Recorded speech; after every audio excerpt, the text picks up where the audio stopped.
welcome to Pretenders of the Throne. This is our DCC science fantasy spinoff. It's our third session, and third time's a charm. We're gonna actually get to the game proper now that we all have characters and we've gone over some rule edge cases and adjustments and whatnot. And basically, I thought we'd just go around and introduce ourselves as people, then we'll just kind of lay out our character information and how you work into this motley crew of interstellar space fantasy character peoples. So Thorn, you want to take it? I'll go first. Hi, I'm Thorin again, and you'll probably see a couple cats joining me throughout this session. That's it. Good. I'm Anel. I have never played DCC before, so I'll be that annoying person. But you have role played before. I have role played before, and I'm excited to be here. I'm excited to play. What have you played before? Well, we don't say it, right? You can say it, right? We I mean, I played 5e. No, that's okay. Goodman Games makes 5e material. It's okay. It's okay. Goodman makes 5e content. They make the best 5e content, actually. They do. Yeah, I'm a new player generally, but I really enjoy it. All right, I guess that's me then. So I'm Jay. I'm from nowhere. You'll know me from nothing. I'm just here to play games and enjoy myself. Everyone's from somewhere. But I am also fairly new to DCC, but I've been familiar with Goodman Games and DCC as well for quite some time. I would also say it's not my first time role-playing either, but I'll probably ask some stupid questions, so I hope you look forward to that. And we have our oh, I'm sorry, did I interrupt somebody? Alana, I see that I think our last player, our actual, has been trying to get in. He said something about I forwarded it to you. He said he's clicking the launch meeting, and oh, it's updating Zoom for him. Okay, well, keep your eye on the waiting room or whatever, and theoretically, I'll just tell him I'll just say join when you can, and we'll let you in. He's stuck outside the spaceship. That won't. Hey, look, that won't stop us. That won't stop progress. The march of progress. So, I'm not going to share a big ass document like usual. I am going to go ahead and just kind of go over just some starting things, and then we can go over our characters. I'll just give you a couple quick reminders. We're not going to reinvent the wheel or talk about stuff too much that we went over last time. Some of the stuff that I sent you guys, I sent all the players some in-world / game documents, stuff that'll have information about what you have access to, like what your mission parameters are, or what procedures and stuff like that, and also like what kind of gear is on your ship, because you are, of course, you're part of an interstellar imperium, and you're on a scouting expedition in search of a mythic lost colony of man, kind of like, I guess it didn't happen in like Battlestar Galactica or something like that. But if you guys, we don't need to share our really lovely document screen or anything, but if you want to refer to the document I sent you, I can just kind of point you towards a few quick little things, and then we can kind of go around, meet our characters, and get into it. Let me do this. I am viewing the document, sir. Awesome. Well, that is great. That makes one of us. Where'd it go? I'm on 5 layers of documents right now. I don't know about you guys. I know. It's like, I was like, wait a minute, where'd it go? Okay, I found it. I lost my document for a second. Okay. So I think they should be, they're not page number. Did it not print the page numbers? What kind of craziness? Oh, no, there it is. Page 17. I see it. I had the page wrong numbers. document opened. It's okay. Oh, my goodness. Oh my god. A tale of too Well. many documents. I know. I'm just gonna have to open it from the email I sent you because I don't know where it went. All my files have been disappearing because We're gonna do a charity fund on the next one to raise some money for I have Clay to a- have 2 or 3 monitors I have because he two sounds like he monitors. needs them. I have 2 monitors up at this exact moment. It's okay. It sounds like you need a third. It's completely insane that I have to actually download the file I just sent you guys because now that is missing to me. That's okay though. I found it. I don't know where is it under? I found it. Okay, we're good. Okay, sorry. Back to where we were. So yeah, we went over a lot of the early stuff in this document, which is about a little bit of the future history of this 40,000 years in the future civilization that's far from Earth, that had to leave a dying Earth behind, and in its quest to in humanity's advancement amongst the stars, they kind of they kind of broke a few eggs, of which losing a major colonial ship, which enough to colonize an entire planet. One ship, there are several ships were lost along the way, but like all the other ones, they've either found out what happened to them or recovered them even. But in the case of this one, it's kind of become this kind of political touchstone because it's always been like this kind of fabled. There's been a lot of both political and even a religious allegorical value put on this missing colonial ship named Selene, which was named after the moon, Earth's moon. But anyway, if you go to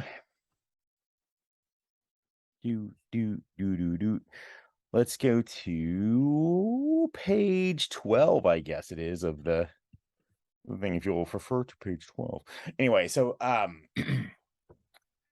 you guys yes. are humans. Everyone's a human in this, but we have it's almost as if humanity has branched off and made several different versions of itself through kind of like inducted, forced, extraneous evolutionary means. Through that nanotechnology, we've basically been able to advance people along the evolutionary chain, creating versions of humanity that are more advanced than others, and but not everyone has access to this. This is something that's only for this elite class they refer to as the Ulta, and they do this, they say, it's a big deal, like they're taking a bullet for all humanity because they're testing out this on themselves, not knowing what bad side effects could come along with it, even though it effectively makes them immortal and gives them all sorts of powers, almost godlike. They're the ones really that are martyrs, because who knows, it could end up bad, but they do that to get closer towards this universal concept of like God, or finding the meaning of all existence. And that is kind of the core of the science religion at the basis of the Imperium. But within that, there is the secular Imperium, which is like the emperor, or the empress, in this case the imperatrix. And then there's the religious, the kind of science and religious branch. And what joins them together is humans that have evolved like your characters to a point where they have kind of like almost like mutations or powers, like beneficial mutations, for the most part beneficial. They are kind of the bridge between common humans that start to show powers, or a bridge between the kind of secular common man of the Imperium, the regular citizenry, and this kind of like benevolent, like evolved order. So when, as children, because these powers tend to manifest around pubescence, the children are kind of like scanned by pretty much like a mandatory decree, like, or scanned for potential. That's what we call power, the potential. It's like the ability to manipulate this new life form that we have previously referred to in other episodes of the Eretzinu, this or the Numa, this like micro, it's basically like midichlorians. You know, it's kind of everywhere, and it We don't say that word. we don't.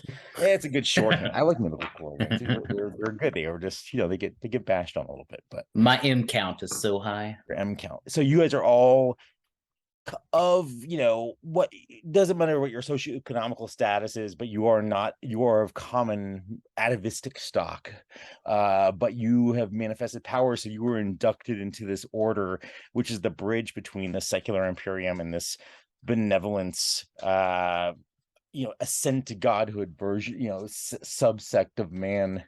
And they're called the seraphim. They are basically anyone with a power has to do their time in the Imperium serving this kind of like imperial religious order, essentially, that's not really religious, but, you know, kind of. And it's almost like, you know, if you you know, in like certain countries you have to do your mandatory service to the army or whatever. It's kind of like that. So you guys were inducted, and when you were assessed by some of the oracular agents of the seraphim, they kind of, you were specifically put into an order called the Noctua Contemplor, which is the survey bureau. So, and within the survey bureau, they scout out in the vast unknown and look for, you know, they chart worlds. They do a bunch of things. They do the imperial census, but you were given this task to kind of, it's an old ceremonial task. It's been around forever, and it's always just kind of it's always been looked at as a bit of a kind of a you know, a photo op more than anything else, almost like they have to do it, which is the continuing this 40,000 year search for the lost colony. But this one's a little bit different. They suddenly, after all this time, it seems to be important again, and you're not 100% sure why you were specifically chosen for this, but being members of this survey bureau, you were assigned to a deep space scout ship, which was kind of cast out into the void in search of this lost colony. The idea being that hopefully this giant colony ship maybe made it to a planet, or maybe it settled down, and hopefully, you know, its inhabitants were able to strike out in existence on their own, and you can, you know, find your distant relatives, yada yada. So because this has happened in the past for other colonies, there are protocols and procedures, things that you can refer to when you have to think, what am I supposed to do when this situation occurs? Whether or not you do it is up to you, but there are like things you can refer to as far as policy. Like there's like first contact policies. Like, I'm not going to go over them directly, but they are on the old page 12 there. The prime directive, so to speak. Very much, if you've seen Star Trek, you know what a prime directive is of non-interference. It's basically that. And you also have taken something called the Ethy Code, which is essentially your vow of non-interference. There's an oath of the surveyors.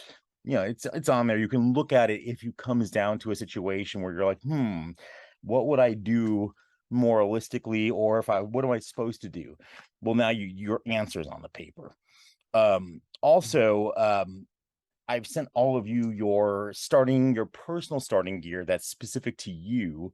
I know at least one of you had a specific task. I had to get your Nell, did you understand what I asked you to do? Mm-hmm. Were you able to do that? Yes. And now that's not Want me to necessarily a send it secret. to you? You can, it says, and you can share it with whoever you want to. Any of you guys have secrets, you're obviously, unless it says otherwise, or there's a good compelling reason, it's up to you to share things or not. I guess technically it would probably be you wouldn't share with your crewmates necessarily that information, but yeah. Probably not. I am Yeah, so curious probably to know not. what you ended up randomly getting, but we'll look at that later. But also, so you have your personal stuff I sent to you, which is just like very typical your occupational or situational stuff you get when you make a 0 level character in standard DCC. But also, as you're on this expedition, there is standard issue personal equipment that you get on page 13, and then also stuff that's in like the ship's locker, so which is by request. So, you've got stuff like, if you look on this page 13, it says like the ocular diadem. So basically, you've been trained for embedded expeditionary work. There's the hope is that you would find an actual living colony of like, separately evolved humanity from 40,000 years ago, essentially. It's known that you wouldn't just be like, hey, we're from wherever, and you have to at least see what you're getting into, because a separate strain of development could completely and radically change the people you find from your own society. Therefore, it's going to take a little bit of a kind of embedded anthropology to make sure that you don't disrupt their culture or cause an interstellar conflict. So there's all your gear and just everything you've been trained for is to kind of like prepare you for possibly posing as others within this group. So you've got certain things to this effect that help you. This thing called the ocular diadem, which is like, or the third eye. It's basically a pretty innocuous like headpiece that looks like it can be modified by the ship's fabricator to look like any type of local headdress or you know innocuous jewelry, like if anybody wears a diadem or something like that, like a little golden band or something. But it basically has an audio visual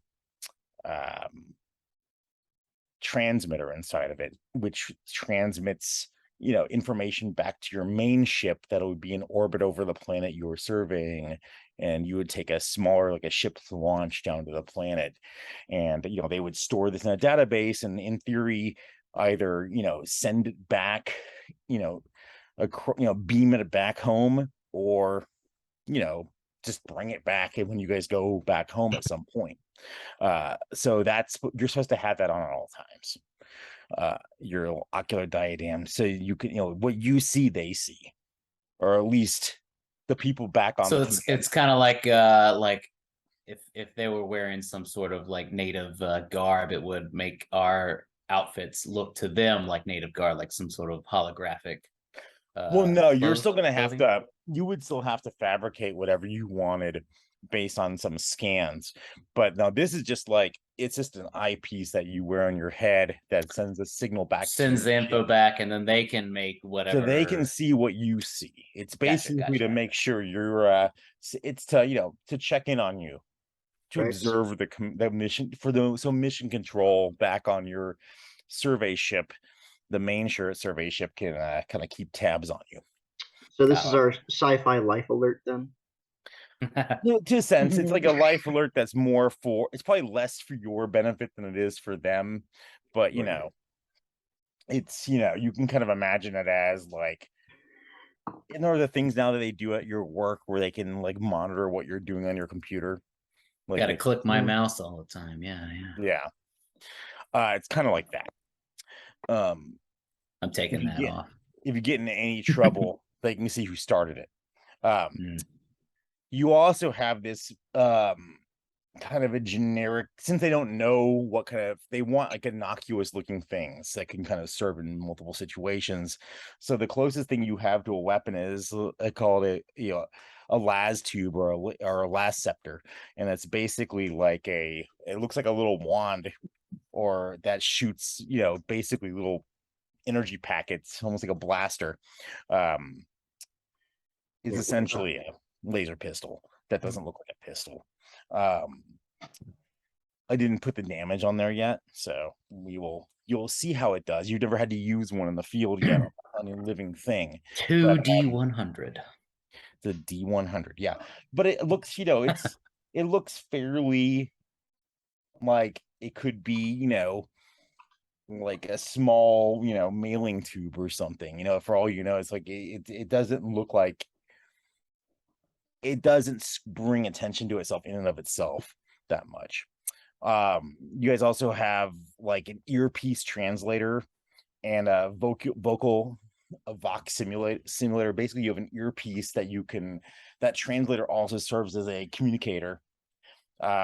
It's short range back to, it kind of covers the majority of the range of the planet plus going back to orbit, but it also has a almost real-time translation of languages.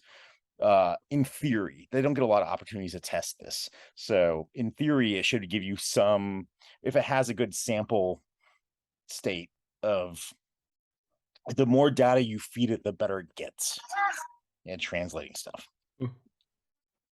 You also have an ablative elastomesh skin suit, which is basically a skin tight under armor type thing that you wear under whatever you're going to wear out to be your embedded clothing. If you find, if you scan a local civilization, if you get real items of clothes or fabricated items of clothing, it can go over it, but it still gives you some basic thermal protection from the elements.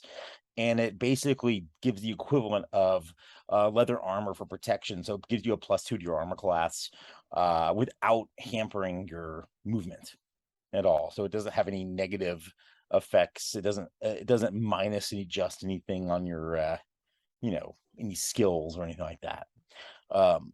So, and everybody would be wearing that from the start. So, your armor class is, 10 plus any agility modifiers, and now it's also, or plus or minus any agility modifiers.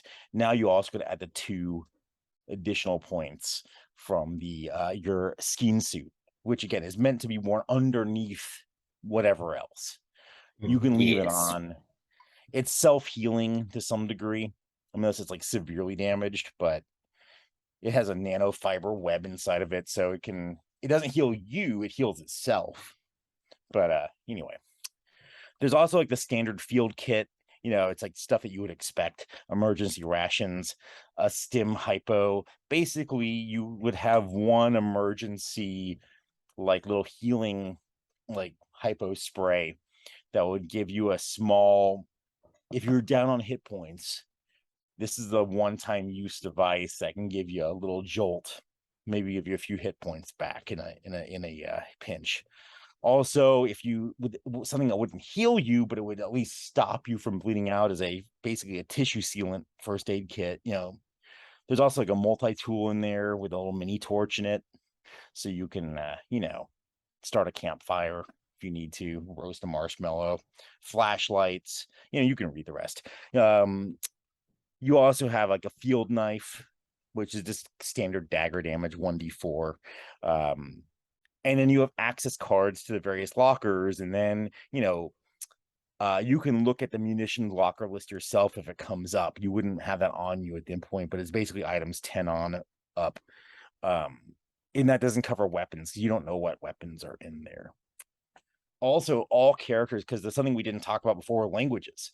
So there's basically only 2 things that any of you have, even regardless of your ability to have extra languages. You might pick some of those up along the way. But for now, so it's good that you have potentially access from your intelligence rating, depends, to maybe have more languages. Hold on to those. But the ones that everyone gets are Galatel, which is the basically Galactic Imperial Common Tongue. It's essentially English, slightly modified, over the last 40,000 years. And then there's something called Field Umbral, which is something that it's almost like thieves' cant. It's a language of kind of hand gestures and like little monosyllabic noises that you can use to kind of communicate without making it obvious that you're communicating with other people on your team. So just within the survey team, everyone on your survey team knows this Field Umbral speech, which is, again, it's not really, can't really do anything complex with it. It's, you're not going to be able to like talk about, you can't write poetry with it. You you know, it's gonna be just like, you know, danger, bear kind of stuff, or that guy's going to kill you. Whatever, you know. So finally, as when we so we have to so you'll be part of a ship, a survey ship, a far surveyor interstellar scout runner, the ISS Dauphine. And there are currently about 40 souls on board, which is also include the cold storage clone units, because if you remember from before, unlike standard funnels, even though your characters are 0 level, they're more empowered than your standard 0 level characters, but you have 2 characters, yourself and a clone that was made for you courtesy of your of the Seraphim, and it's kept on ice in the cold storage of the master of the survey ship. So part of one of the things that your diadem does, another good thing, incentive to wear it, is if you were to get, like, I don't know, like killed, in theory, it would auto transmit any information it needs to send to the cold storage of your clone, get it up to speed, essentially, hopefully not losing too much data in the process, and get you back going again. So we'll see, but you've never had to. It's probably a pretty scary proposition to even think about that, but you haven't had to deal with it in the past. Hopefully it works. Hopefully you won't have to find out. So this you were assigned, as I said earlier, to this crew because you were foreseen to be important by the oracular branch of this kind of sisterhood of the Seraph called the Ixvorla. And they are like that kind. I guess they're kind of like the Bene Gesserit of this thing, where they. Hey Clay, Yeah. we can bring in Rocky now. Oh, great! Let's do it. Hey, and we're back, and we have Rockshul with us. Hey, how you doing? Hey. Got that little Zoom problems worked out there. Fun technology stuff. Anyway, so we were just going over the fact that you guys are on your scout ship, detached from the kind of interstellar jump ship that took you through the jump gate to this unknown region of space. Your scout ship is it's an orbital ship that also has a ship's boat that can launch from it.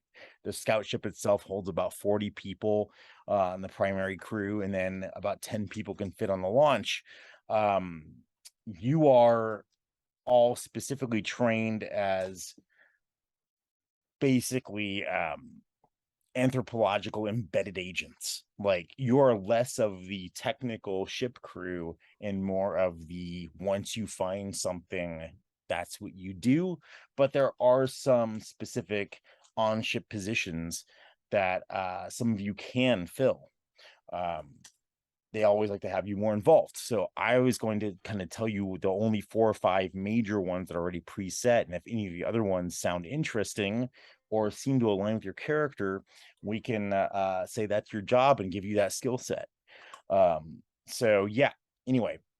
And I don't think we need the ship schematic right now. We'll just have it on standby. But anyway, so yeah, so this ship, your scout ship that's been assigned to this one particular sector, which is several nearby solar systems that are within the ship's ability to get to without having to, not overtaxing its tiny little space drives, impulse engines. You have a kind of a combined crew of some interesting characters. You've got the captain of the ship is a woman named Avery Bentel. She's a atavism, like she's a normal unadjusted human who maybe takes sometimes when you have crews like this that are doing long-term missions, and so your characters obviously have been given kind of that kind of seraphim blessing, so you, if you remember from last time, you don't age anymore and stuff like that. So they are like there are type of anti-aging drugs that can work in the short term for people like this captain who don't have those powers naturally. Then there on the opposite end, you have an overseer from the benevolence, from the Hierophants, the religious order of the ascended humanity. And this is the overseer Melior Sayat. And he is a Ultra Raisha, which is one of the two classifications of the arisen kind of like evolved humanity. The Raisha and the brain. And the Raisha is like the more servitor kind of seneschal class. So they're not quite as powerful, but they're still like way above you guys, several rungs up the ladder from you guys, evolutionarily. They tend to not very well relate to humanity. They tend to be very cold and distant. And this guy's kind of like the suit almost to you. Like he's not like anybody you're gonna be friends with. He's there to make sure that he's the one that's gonna be primarily checking your diadems, your little making sure you're not doing something untoward, and is really representing the interests of the what's that? No, Big I was just brother. agreeing. Oh, he will be representing the interests of the benevolence itself. Then there's there's more back to the normal humans. There's for your first officer, Durand, just an atavism like a normal human. And then there are, like, most ships do have an android on board, and there is a known android. It is illegal for androids to not be identified as such, but this is she's a protocol officer. Her name is Constance Ancilla. But beyond that, there are things, if you look at the list, there's like science officers, there's astrologers or stellar cartographers, there's a pilot or a navigator. There's also like some really not fun ones like the duty master, the quartermaster, and the ship's locker controller, and the cook, and the medical officer, which I think we might have somebody who would be good for that. Yeah, I think I'm a ringer for that one. Yeah, are you good being that we're gonna say you're that person. Yeah, But if you I look think at this that's list, probably I think it would probably happen. yeah. So also there are I know we have at least someone on here might be a good confessor or father to the laity, basically someone who represents the religious science, religious interests of the benevolence, potentially to other cultures, or also just reminding the other crew of their benevolent duties to the Protean god, the creator of the universe in this existence. I think we have possibly up to 2 different candidates who could play that role, and possibly they could both do it. But I know we have 2 characters that kind of have that background a little bit. Do you guys know who I'm talking about when I Me It's and me. would either of you want to fill that role? I'm fine with doing the confessor. I don't know about you, Thor. Are you particularly for it. interested? All right. Cool. Yeah. I was gonna say gunnery next, but But beyond that, again, you don't have to have a specific role. This just gives you the opportunity to add the way skills work in DCC, for those who haven't really played it yet, is that you don't have to write down skills. If your background says like, oh, you did this or whatever, it's just anything that you can reasonably argue is associated with that. You would get to roll a better die type when you're doing a check about it. So if you take on one of these extra roles, it gives you a little bit more responsibility, but it also gives you the ability to do something in a pinch. I think I'll do the tracker field agent bushmaster one. Oh, okay, gotcha. So that's just kind of the where does it say? I don't know which. Do I pick one of those? I mean, these are just the standard things on there. I guess you would say you are so basically you'd be a planetologist, essentially. Does that sound right? Yeah. So like, describe to me what you're looking to do with that. I mean, I oh, it is right there. It says it's on the list. Sorry, it's on the list. yeah. Yeah. So it's basically you are a planetologist, is a little bit more like more of a field honorary degree instead of like a PhD type character. But Yeah. yes, you would have some kind of basic survival stuff, and you would also know how to do probably do the topographical scans using the ship's computers for Gotcha. stuff like that. And did I leave anybody? Is there anybody else? There's one more person, right? Or did I get everybody? I think Uh-huh. Rock. Yeah. Yeah. No, sorry, I missed what you was that everybody? Sorry. No, me. Oh yeah. So is there anything so do you have that document by chance? Because it's on page 14 of that document I emailed, which has some of the different crew positions. You know, we can figure it out later too. It's not a huge deal. But that's really the kind of the last thing. There are a few things on here you can refer. We don't have to go over them now, but just know that they're there. Things that you can have the ship do in a pinch, either the ship or even the ship's boat can do in a more limited degree, which is like the type of scanning you can do. There are some standard scans that will be done. They're going to do topographical scans. They can do like density of complex life scans to kind of figure out where hubs of activity are if you were to find a habitable world. Even to the point where it can scan in the computer is smart enough to interpolate things like if you find a world that has a city and there's like name, you know, if there's any place where that city's name is written down where you can see it from the outside, it can actually assign the name of the city if it can translate it to the map. So you can actually get a regional map that has names of places on it in theory. All right. Anyway, so yeah. So you know, these things are just here to access if you need it, and as things come up we can also talk about them.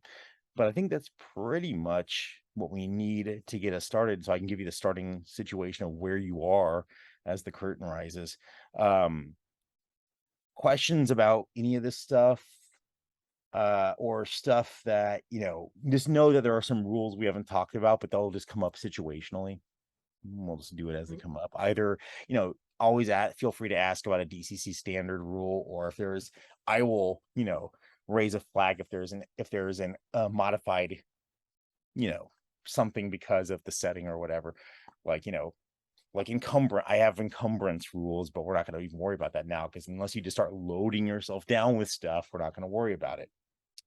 But if you guys are good, I'll let you know the exact situation that you find yourselves in for the get-go. Let us know. All right. So you have been assigned your sector. You came out, you know, you went from the core rules of the Imperium where this Seraph office was. You boarded your particular scout ship, the Dauphine, you know, went to your aircraft carrier, so to speak. You know, the Dauphine docked with its larger kind of transport ship and went through a breach gate, which took you out past the fringes of known space in a direction, you know, that away. And once you detached from the muster point where that ship is settled out and kind of waiting, you guys all, you know, there's like 5 or 6 other scout ships, and they all went in their different various directions, scanning, looking for signs of intelligent life, hopefully again really looking for this lost colony of man. But you know, you'll take anything that you find, you know. So it just so happens that as you were several weeks out and into a system out in the middle of nowhere that seems to be where is it? Yeah, anyway, nothing. Well, anyway, you found a system, and within that system, within the habitable zone of worlds, which is usually where you're first going to look, because every solar system has, like, some planets are too close to the sun to ever have life, and some are too far away. But within the habitable zone is the first place you look, and almost too perfectly around what would be almost the exact same habitable position as Earth, you found a world that seems to be not just, you know, a little bit, you know, filled with life, but like completely teeming with it. It's almost like a little too perfect. So at the order of your mission commander, this Ultra Reisha guy, the overseer Sayat, you guys went in, you brought your survey ship went in for a closer look into this planet's orbit. Once they realized that they did not have technology there down there strong enough to be able to really see you guys from orbit, you would not really show up as anything other than like, you know, a weird comet, if nothing else. Initial scans of the planet showed pretty much population over all the major landmass, 3 major land masses, and, you know, a scattering of other islands. But it's, you know, something like it's about the same density as Earth, something about roughly about, you know, 55-60% covered with water. The rest are, you know, these 3 continents. There's 2 western continents and an eastern larger supercontinent.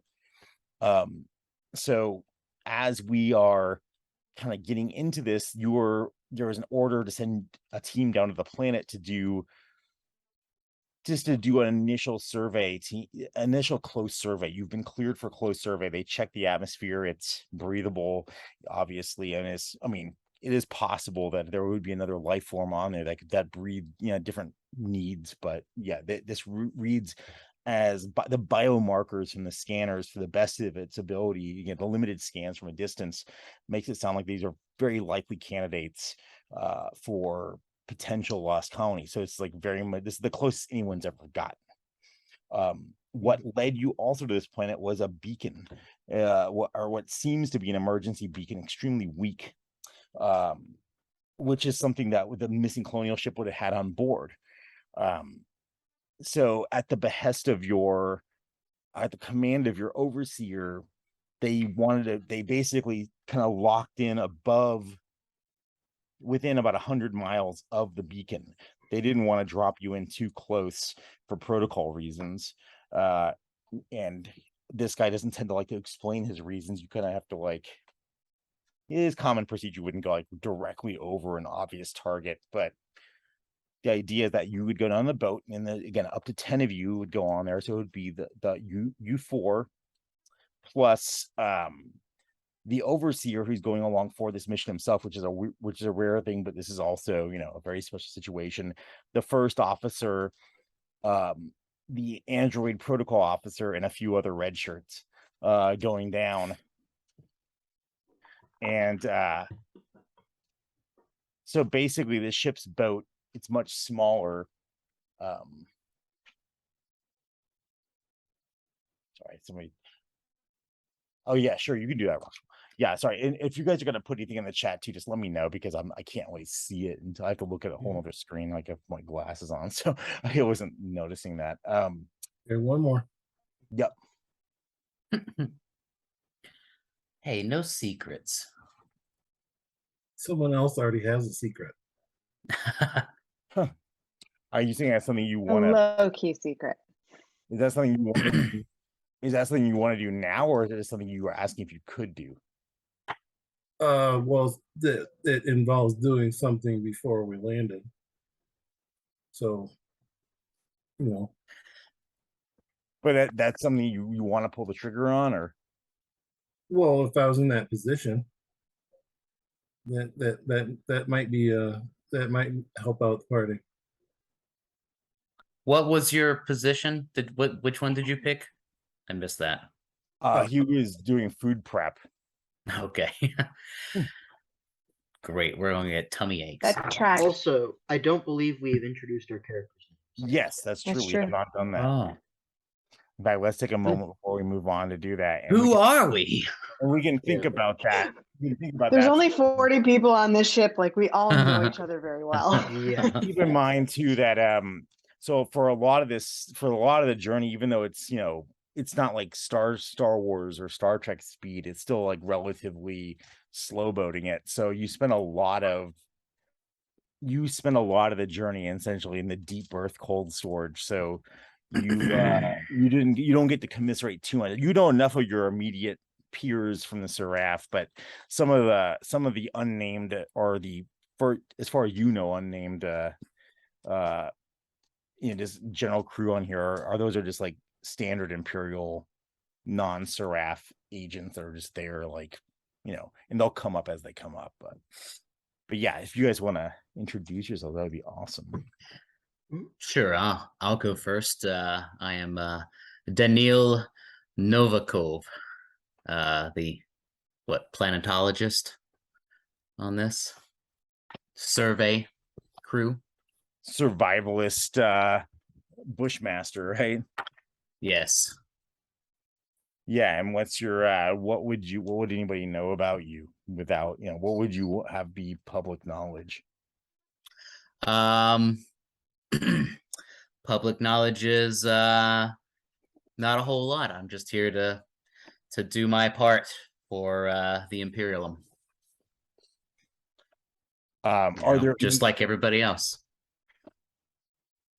Do you have any have you thought of a physical description of any sort? Or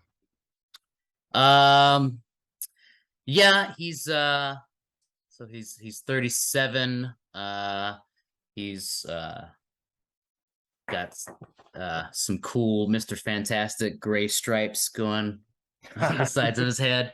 And I mean, but otherwise he seems kind of plain but a little rugged, like he's lived a little harder than maybe some of the other people.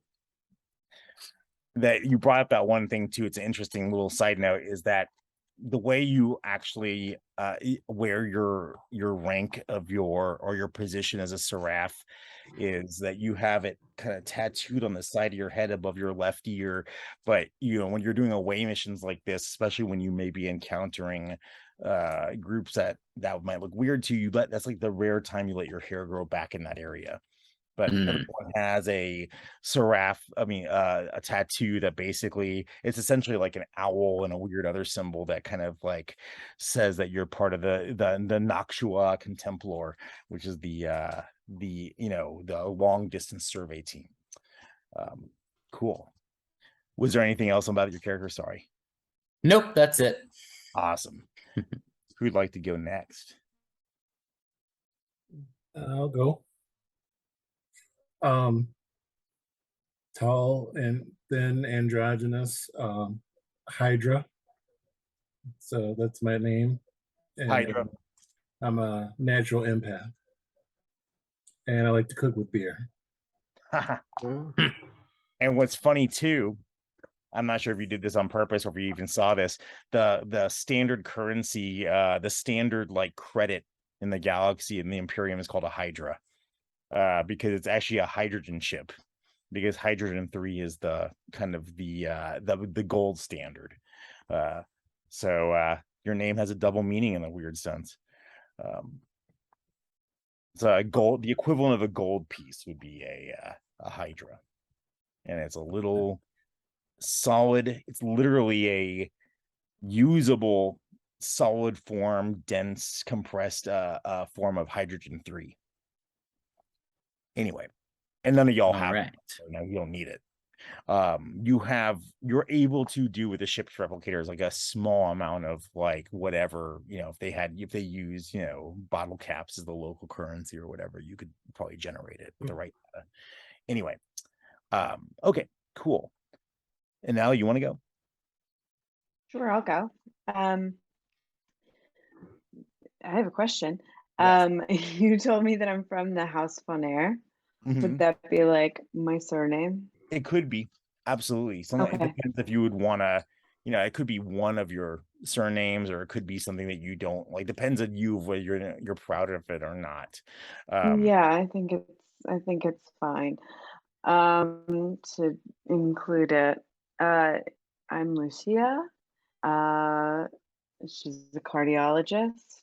She's following in her like family line, doing the thing she needs to do. She has resting bitch face, and pardon, and is not necessarily the most approachable person, but is good at what she does and is here to get the job done. When they've known about any of your I'm not gonna say it out loud, but like, would you just in close proximity, would you have like let on clues about your hobbies or anything like that? I mean, maybe I enjoy history. It's casual. It's cat, which is a. I would say she's kind of cold and kind of distant. You probably don't. She doesn't warm up very easily, so I don't. I would venture. So Yeah, you the might not Imperium is necessarily know very much. the Imperium is a what do they call it? No zero scarcity society. So there's, even though there is like trade and money and stuff, it's like they're basically magnanimous about taking care of all their people. But the one place they're really strange about is they have an iron grip on old historical documents and just the dissemination of historical information. The victor rewrites the history book, so to speak. So there is a trait of illegal nostalgia in and so sometimes people don't like to be associated with being history buffs, because it could mean, I'm not saying it does mean, but it could mean that they are harboring illicit goods of like Miami Vice episodes on DVD or whatever. Okay, cool. It's not quite like that, but yeah, she doesn't have. While being a very good doctor, she does not have good bedside manner. I just got this image of Daria for Lisa. Actually, not the first time I've been called Daria, so I'm gonna hold on to that. Thank you. All right. And where are we at? Is it where we have one more, Jay's right? turn. I think it's just me. Yeah. Oh yeah, sorry. All right, I'm playing Father Marcus Publianus, or just Father Marcus, or Father Mark, or Father M. He does not care. He is a confessor up aboard the Dauphine, excuse me, and was brought into the faith of the Benevolence from a pretty early age on the planet of Nessus II, a little rim world out in the galactic boonies of the Imperium. He served mainly as just a confessor there for the prisoners, and until the Benevolence saw fit to assign him to this mission for reasons he has no idea. He's a pretty amicable guy and enjoys taking people out for a beer despite his holiness, and just getting to know people. That's his thing.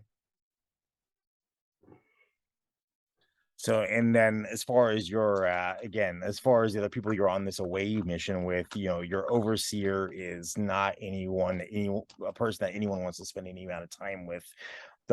When you were in your basic training as Seraph, it's people like Sayat, the overseer, who are these Ulta Raisha, who are like your taskmasters. They're like, of the evolved Ulta, they are the kind of lower rank ones.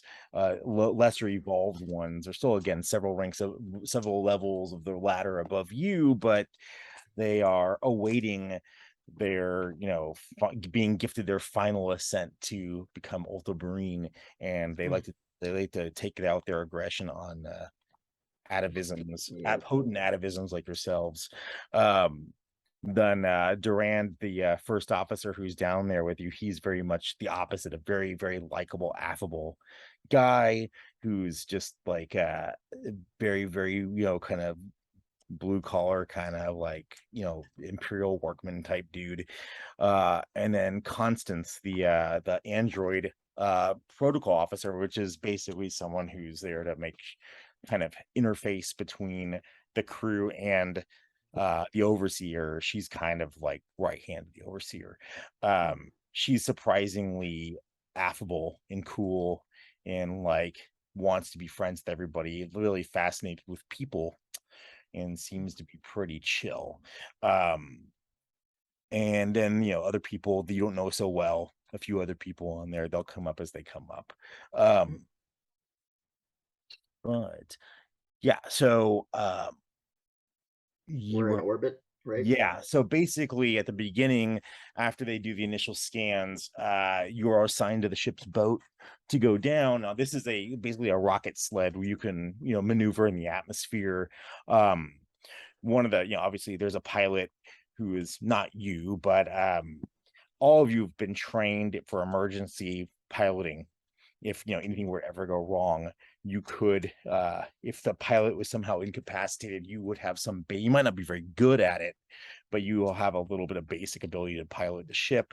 And the lander itself really only requires one person. Standard procedure is, you find a place to land, and from there you kind of like do a survey sweep either in teams, or basically you get your assignment from the overseer. At this point, again, the beacon was about 100 miles away from where you're kind of like locked in position in orbit is. It seems to be coming from a landmass that appears to be a mountain, which checks because these giant landers, these colonial seed ships for back the really ancient ones, like the one that's missing, this lander called Selene, which there's also some information just for funigans. If you ever want to look at it, it's on your little document sheet. It's under the colony ship seed ship details. Kind of gives you, like, these things are giant.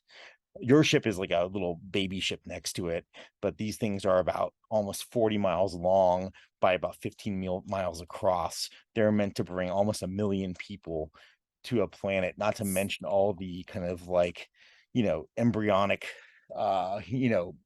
frozen embryos that'll be other humans later on. So it's enough to colonize a planet. It's basically, these things are meant to disguise themselves. They're about to, within reason, they kind of plant themselves in the ground, breaking through the upper crust and kind of establish themselves. Usually is one of the tallest mountains on the planet, depending on the planet, because it's, this thing is about bigger than the Olympia Mons. It's about 20 miles up. Because even with, like, it's like half buried in the earth, half up, so they're pretty easy to find targets. And again, that's where the beacon would be emanating from, but they also tend to attract attention. So that's why you were ordered by your command, the mission commander, who's with you, to land the ship. He picked an area outside these woods, that he picked the least populated area outside of a major wood system, which the mountain that is likely the colony ship is just on the other side of. From as you kind of go through the atmosphere uneventfully and close in on your kind of land zone area, it's basically, it seems to be pretty temperate and looks to be kind of like open fields and plains. You recognize, very standard, planetary stuff like grass, and it just looks like, you've been in space for a long time. It's really nice to see a welcoming looking world, and you already know that you are okay to breathe the air, etc. Also, you've all been, just through your being the evolved seraph that you are, you've already been inoculated against any type of standard kind of virus or bacterial agents that would arise from interacting with other humans that may have had a separate branch of development. As long as you were talking about humans, anything a human body could probably have happen to them, you should be inoculated against. Let me check. So Rockshul, just want to check in one thing as you were writing in the chat. So let me type a few things in there real quick. So sometimes we'll be doing this because if you remember from the previous sessions, all your characters have like secrets and secret motivations and stuff like that. So sometimes we'll have to go, like, if you see me start to type with someone, it's because they're asking a question, maybe related. Doesn't mean it's nefarious. It just means it's something that's not public knowledge. So I'm gonna write you real fast.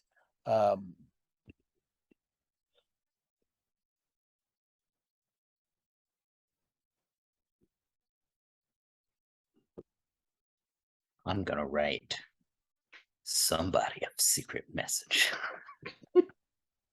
Oh, here, I'll write one to you.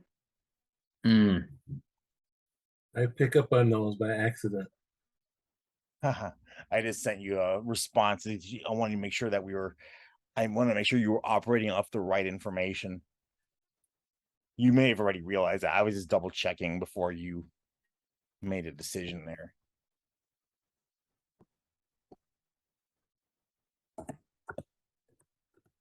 Does that make sense?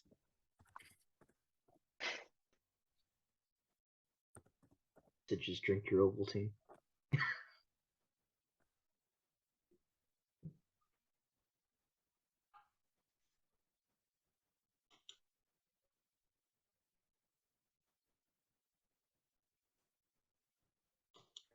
As we draw to a halt. No, it's okay. No, it's an important one. Yeah, you're not sure about that. I mean, it's kind of a you haven't. It's not been. Yeah, it's you never know. Probably. Yeah.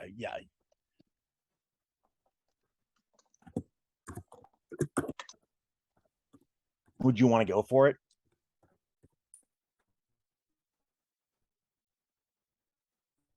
Now you don't have your diadems on until you land, so What's that mean? means that you wouldn't be being monitored from your third eye while you're on the ship. So you have some degree of doing things without. That's on page 13. Josh, you. Tells you everything you need to know. He wasn't here. Oh, It's that's true. right. He's having Right. True, he technical wasn't here. issues. That's right. So you want to give it a go, a gopher. Hmm? All right. So what you want to do is would you say it's a spur of the moment decision or something you've been thinking about since you've come out of like cryo sleep or whatever? Well, I come from a family of brewers. I was going to give you a modifier, either a pot. So as I say, we can do it as a luck check. And this is not to see if you do it; it's to see if you potentially did it and no one else is the wiser for it. So just roll each one. So I would say would you say that you had kind of been planning this for a little while, or would you say it's more spur of the moment? The decision is spur of the moment. The methodology is well thought out. Okay. Well, you can just use it. So just do it as if not like a roll under luck check, but just do it as a modifier to adding to a D20 roll, and you can give yourself an additional plus 3 to that. So D20 plus 3. Yeah, and if you have a luck modifier, you can add that to or subtract that. Well, I had the yin yang thing going on. Oh, that's right. I can't remember with yours. Is it you have it higher in one area and lower in another? Yeah, 2 as opposed to 1. So Gotcha. that's secret, right? I don't think that part was, but I think we did that. Secrets out. Well, I rolled a 12 plus 3. Okay. 13. And plus any other modifier or negative. All right, let me do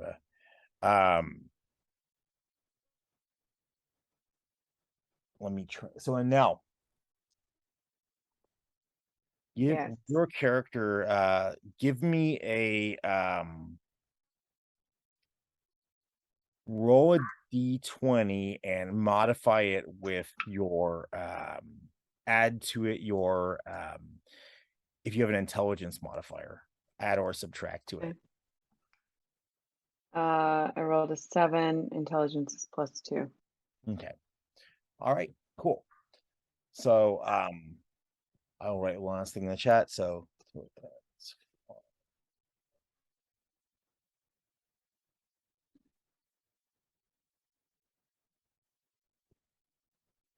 Meanwhile, I'm just sitting in my seat waiting for the ship to land. Looking out the window. and when you say sorry, only because it affects things. I'm sorry. I just want to make sure we'll come up with a better way of doing this in the future. Somebody wake up Hicks. Father Marcus would probably just be going over to he's gonna call you Thorn. What was your first name again? It was Daniil. Daniil. He's gonna go over to you and say, Novi, how are you doing? Doing well, Yeah. Father. How are you? Doing all right. It's just All right. got the nerves. Sorry. Look at this. All right, I got the information I need to put in there. Sorry. First time. Oh, of course. This is my first time off planet, really. So can't say that heck, not a little bit nervous. So the boat sets down on the basically just in a clearing out in this very kind of like thick clearing just shy of, or kind of surrounded by this very thick wooded area. It's like a very thick deciduous woods. The temperature from the kind of the position of it, in its orbit around the sun, and it seems to be in like what its equivalent would be probably the fall season, kind of like it is now in IRL. And ambient temperature seems to be in the basically in the 40s. So it's very, so it's still pretty temperate. Your skiing suits kind of keep you from needing anything additional, except you have like work. You have, you normally wear just like crew overalls or whatever, but initial scans have shown that the local populace is operating at basically a medieval level. So they were able to replicate for you in the not super authentic. You'd want to replace them as soon as you can if you're going to spend any significant time here. Just kind of this like very burlap sacky kind of, very basic, bad Shakespeare in the Park version of like a local attire. I know just what you mean. Yeah. So again, since you're just going, normally you would want to take more time with this, but the overseer is very excited about this development. You might have accomplished what 10,000 plus years of searching has not done thus far, and this could definitely get him raised up from Raisha to Breen, maybe just being the person who can take credit for finding this lost colony, if it so turns out to be. So he seems to be operating slightly more recklessly than you would have expected. So he barely had the patience for you guys to even to cobble together the most cursory of Shakespearean outfits before you got down there. But he basically wanted to break you up into two teams. Basically your first team would be you guys together, plus he's sending Constance, the android, with you, who's, even though she's super nice and very affable, you never forget the fact that she's there to be essentially HR. an extension Nanny. of the overseer Yeah. himself. He's staying on the ship with a pilot and another team of roughly equal size, of just kind of like the red shirts are going to go another direction. You've been, because of your trained expertise, they're going to do a perimeter search. They want you to go do a closer scout of the homing beacon location, which would take you into the woods proper.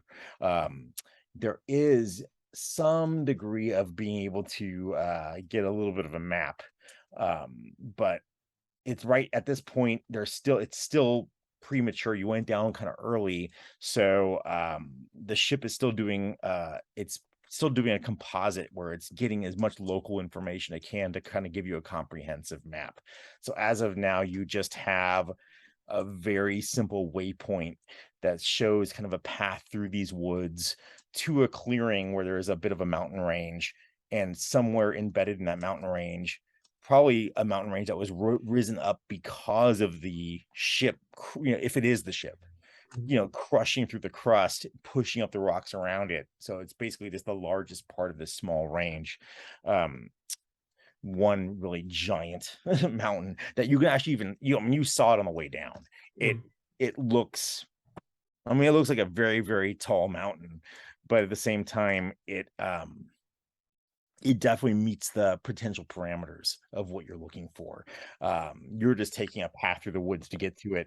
The woods offer you a degree of cover also, for obvious reasons, and has initial scans have shown that, and you would have gotten this, Thorin, your character, and I'll have to call you by your names for a while until I get used to your character names, or they die. Daniil. Daniil. Daniil.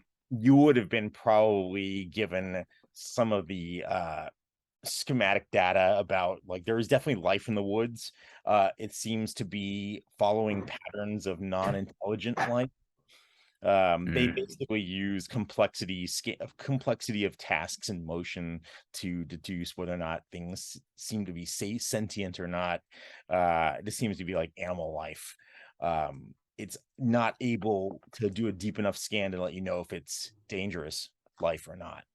So as you guys are about to be released into the onto your task, which is going to put you at about a good possible day to 2-day march to get to this place. It's about a 25-mile jaunt through these woods to get to the mountain. You have the ability to possibly take out some other things from the locker that you might want, knowing you're going into the woods. You know, you all have your basic personal stuff on you that everybody has, you know, your the personal gear, the items, you know, 1 through, what is it, 8 or 9 or whatever, on your thing, which includes a personal scanner.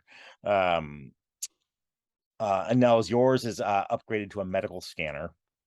Your Sweet. tricorder, which also has Should like be. a biosampler in it, so you can take back one of the things, your kind of subtasks, which is standard for you, is to sample flora, fauna.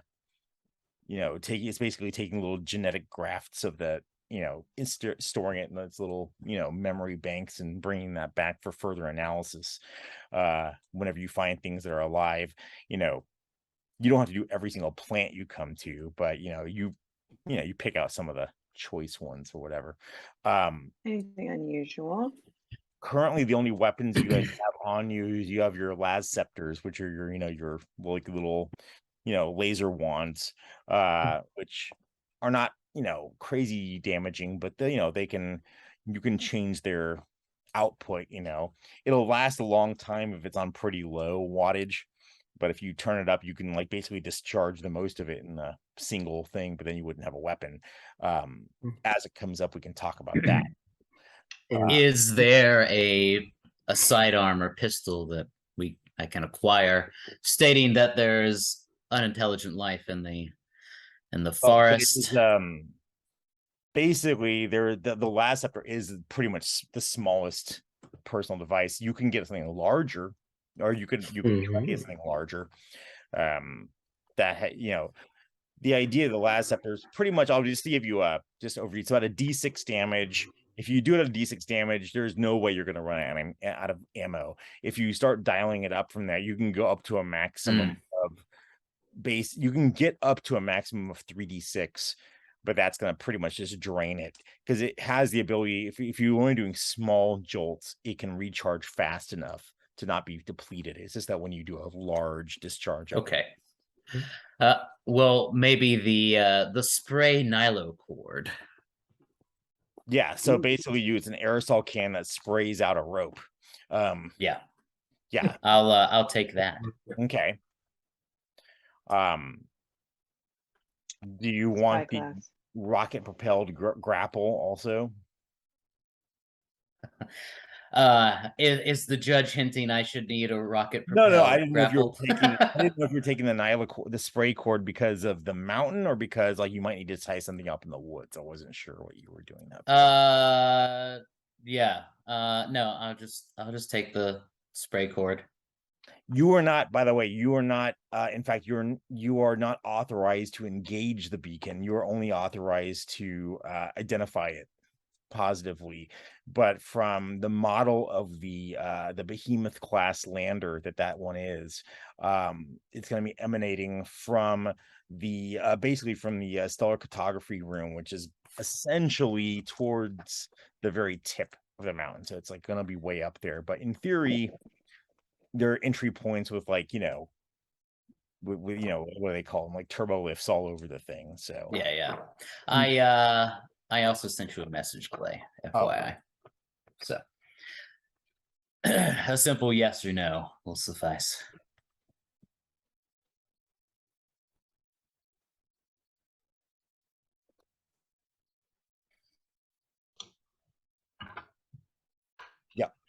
So All right.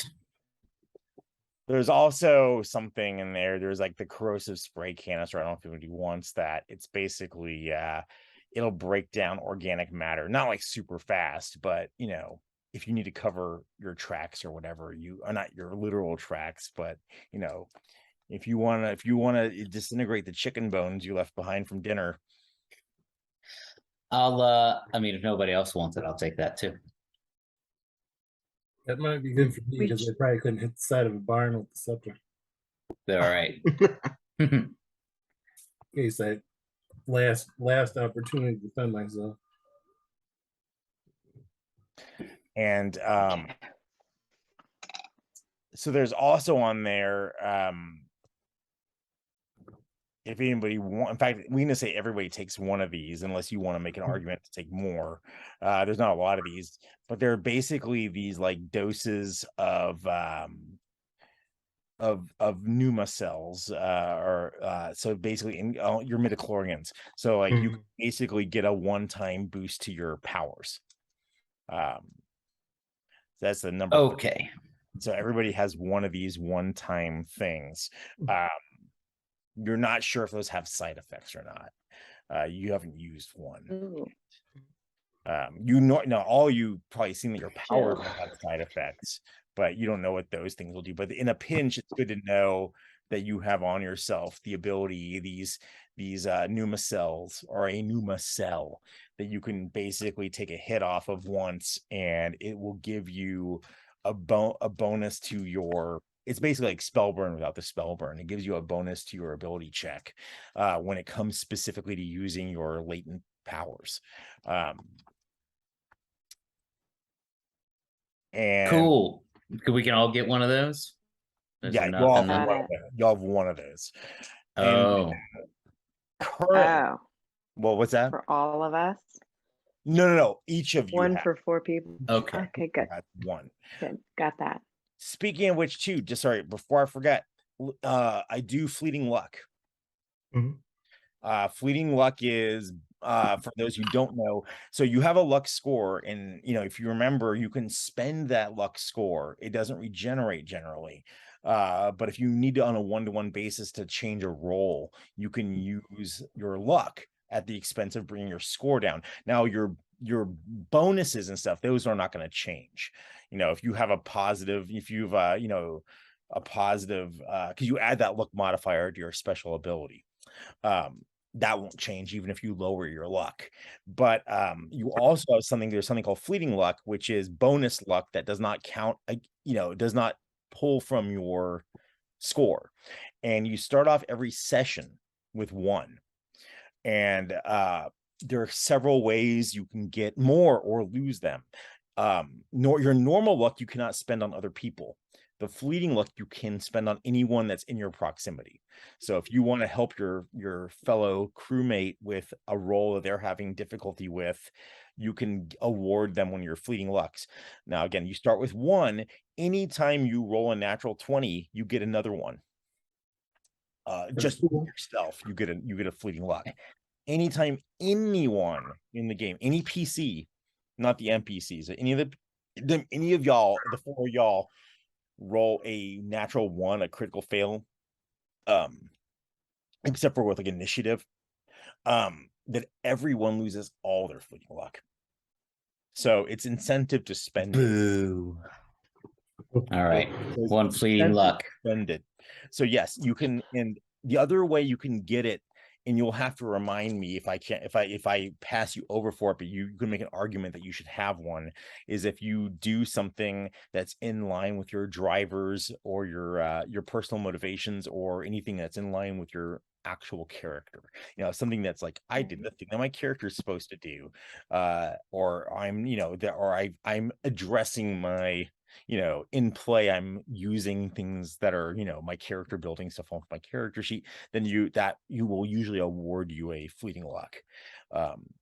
So hopefully the idea is that you shouldn't have to spend down your main luck very often, because, or hopefully not, because that main luck for the majority of you, once that's gone, you don't typically get it back until other circumstances bring it back.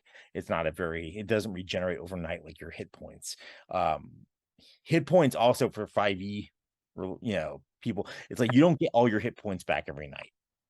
You typically only get 1 hit point back unless you're using a special curative or you're giving special treatment.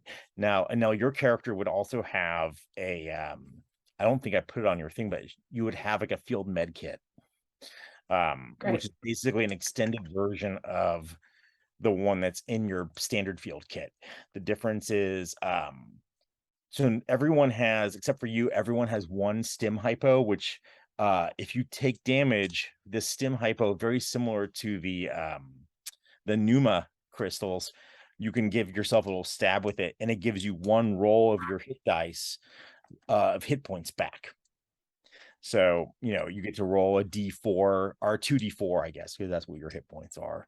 So you would roll 2d4 with each of those doses to get that many hit points back, but then that thing is gone. And other than that, and now your kit has more of those. You have essentially, well, let's see how many you have.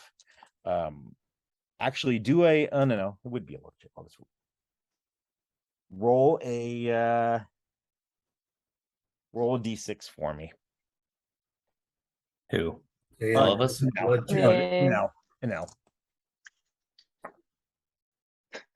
1. Okay. There's 3 more doses in there. So you have so you have 4 total. So you have 4 total of the stem doses. So you can 4 times heal people. And it's advised you don't use one of them on the same person more than once in a 24-hour period. It's like Advil up your liver. Oops, they're all gone. But yeah, but otherwise, unless you find some sort of restorative agent or you have a power that does it, I think at least one of you has a power that might allow you to heal a little bit better. You would normally just get 1 hit point back every night. Plus, if you have any positive stamina modifiers, you would get that in addition back. And if you ever lose if you ever lose an ability score point from either injury, or you use it to increase your potency or whatever, you burned it, you get those back at a rate just like spell burn of like 1 per night. But not every one of your abilities that's down, just you have to pick 1 and you get 1 point back a night. That does regenerate. Everything but luck does regenerate. Great. Anyway, so and then Rocky and I both took benefits for our special skills that we can cross that bridge when we come to it, but just as a reminder that I don't know how that works. It's all good. We'll figure it out. Yeah. So I guess are we still taking extra equipment? If there's anything else you want to take, yes, now would be the time. I want to go to the weapons locker. So would I not be able to take? So basically, when you have to kind of field that through the mission commander, through what's his face, Sayat, are you trying to convince him to let you have something larger, or what do you want? I guess I would want to come packing with something a little extra in case wildlife and whatnot. But give me a personality check. We'll keep this, we won't role play this out necessarily, but go ahead and give me a just roll a d20 and add your personality modifier to it. And by the way, luck can be done afterwards. If you roll badly and because you're trying to get a high number, if you really want it to work, you can decide afterwards to add luck to something. It doesn't matter. I rolled a 7. I'm not gonna add luck. So. Okay. Well, it may not. I mean, it may matter. We'll find out in a second. Let's see, because it's an opposed roll. So let's see if it matters. No, it doesn't. Yep. So you get shot down as Sayat reminds you that you are not here to cause disruption. You are here to do a job, and literally reminds you of the oath that you know all too well, though basically soft accuses you of not being trustworthy for your non-interference oath. And he's like, Am "You guys- I around to see this happening? oh yeah, you're all in pretty tight quarters right now." Well, I would like to walk over there and add my personality to this check, if possible. To tell him that our sensors are picking up wildlife out there. We don't know what that wildlife is, and we could use some extra protection. Okay, yeah, all right. So well, I'll have as you kind of come in there for backup because you really want to do that. Before I have you roll, he asks you, he's like, and your personal sidearm is not going to be enough. You can fry any local creature. What are you worried about? Yeah, any local creature. What if there's multiple of them? What if there's bigger ones than our scanners picked up that are underground? We don't know this planet at all. Go ahead and do that personality check for me. Okay. Ooh. It'll stay on the table. Wow. A big old 5. Thanks. That's what I rolled too. I just had my modifier added to it. So Yeah. So that's pretty much the extent of the argument till here. And he's like, well, I'll tell you what, if you get back, if you run into any trouble, you can report back and I can have it couried out to you. It's best to keep it in our locker for now. As you wish. I don't know if you wanted to see it just for Grinnigans. Let's well, do we want to do that actually? Can we bring up I'll tell you which exactly the image I sent you.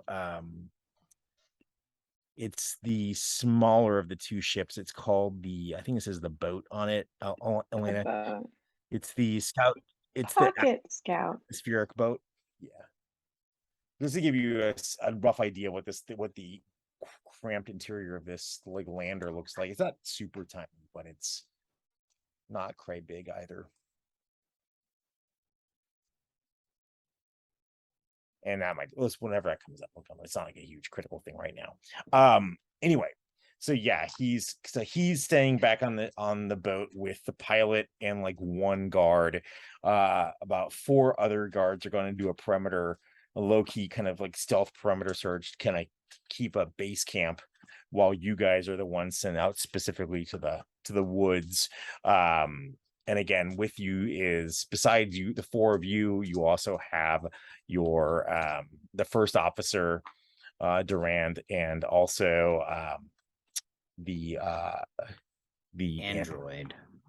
Constance. yeah. So, and she kind of like very cheerily kind of comes up to the 2 of you guys who are like, asking the weapon. She's like, "Don't worry, I will throw myself in harm's way to protect my friends." Oh, please do. And she Thank kind you, of like, as Constance. she's saying, she mentions, she kind of like, that is our first tenet of our programming. And she kind of like looks over all of you,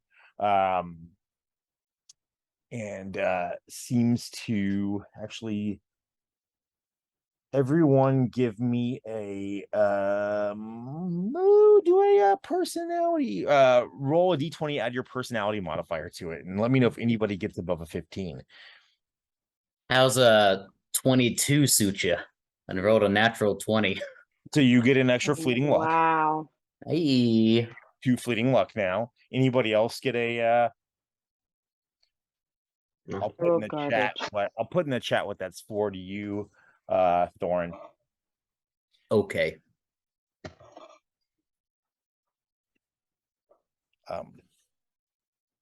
Whoop, whoop. Notice. All right, let me make sure I'm doing this right. I'm gonna figure out a way better way of doing it. Oh, you're the dot. You're the dot, right? I'm the dot. Yeah. She could have put like a T or anything other than a dot, but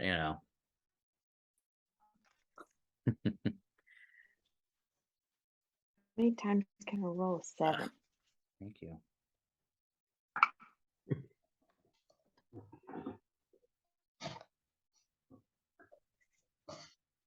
Wild creatures in those woods. Anyway, so yeah, so just something that you little extra bonus for you there. If that makes sense. Gotcha. Okay. So yeah, so you guys have by the way, so you all have like these like these like simple like backpacks to carry your basic gear in just so you have it. It doesn't encumber you in any way. Nothing you have is really bulky. No one took any of the bulkier stuff. So I'm assuming that everybody feels like they're outfitted, right? We don't need to linger on that. Oh, what did I just do? I did get binoculars, Oh, great. Yeah, absolutely. just FYI. So everyone has you have essentially in your kit, not that you're going to need it in theory, you have a week's rations. You are supposed to be back within 4 days. That means like that has a built-in buffer. The idea is at 4 days, they'll make a command decision if they haven't heard from you, if they can't get you hold of you, to either go searching for you or to jettison you. But that's up to Sayat to make that decision. But you do have short range communicators that can you can talk amongst yourselves, and it has a range enough to get back to the ship. And it actually even has enough range to get to the orbital ship, except that that signal is much more evident. Anything that has, not that the technology here normally allow for anybody to search for that, but it's, in a more advanced society, it would be very much an obvious signal you were sending. But again, you probably don't have to worry about that here, or do you? Anyway, so again, you're on the you are basically concealed. The lander is concealed both by the tree line, but also it is kind of masked to look like a kind of like a mossed over rock formation in the clearing off to the side. You have to be traveling kind of northwest into the woods on a very direct path to get to the mountain. And as you disembark, wearing your skiing suits and your like Shakespeare in the Park over top of it, and possibly like weather ponchos for if it gets extra chilly or it starts raining and you don't want to get messed up. You kind of see how foreboding the woods look in front of you. They're dark, and all the trees look very unnaturally gnarled, and kind of they almost look like they're like. And I know your character, you kind of notice that they almost look like they have something like growing on them that doesn't look like standard terrestrial. It doesn't look like something you would be used to. It's almost like, it looks like, to the best of your look, it looks like almost like a living rot. You could go on a closer look, and as you're kind of proceeding, if you want, or you can, you're technically supposed to, but go ahead. Do we have any red shirts that Not with are you. under us? Okay. No, they are doing besides the cook. But yeah. No, we need the cook. We're gonna live. We need the cook. We need the cook. The four of you, the non-powered first officer who defers to you in these matters. You guys are in your element now, where technically you're outranked by the first officer, but he always defers to you when you're doing your jobs, which are part of this direct survey team. He is not a surveyor. He is just a ship officer. So and then the android, again, she's there to make sure things do not become untoward with regards to the agenda of the benevolence. So they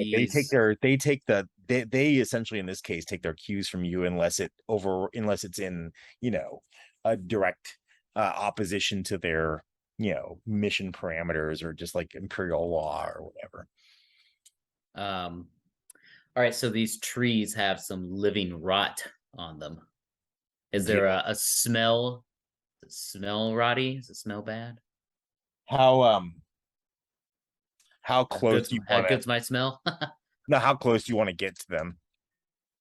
Oh Lord. And is anybody else wanting to take now? Like, and now you have the scanner that can take samples if you want. You don't have to. You can pretend like you didn't notice it. Right. Like you I, didn't notice it. I mean, if Danielle seems interested, I will take heed from our planet person. Ologist. Planetologist.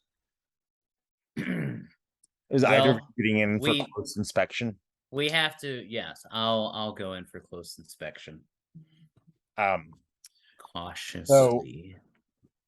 So right now, by the way, it's mid-afternoon, like bordering on what appear. You're not sure what actually you do know it's a 25-hour a day cycle here. But you're around, you're getting It's gonna close. mess up my sleep cycle. I know. You're getting close to Okay. what would probably read as the sun slowly, it's past its zenith, starting to go down, but it's going to take a while.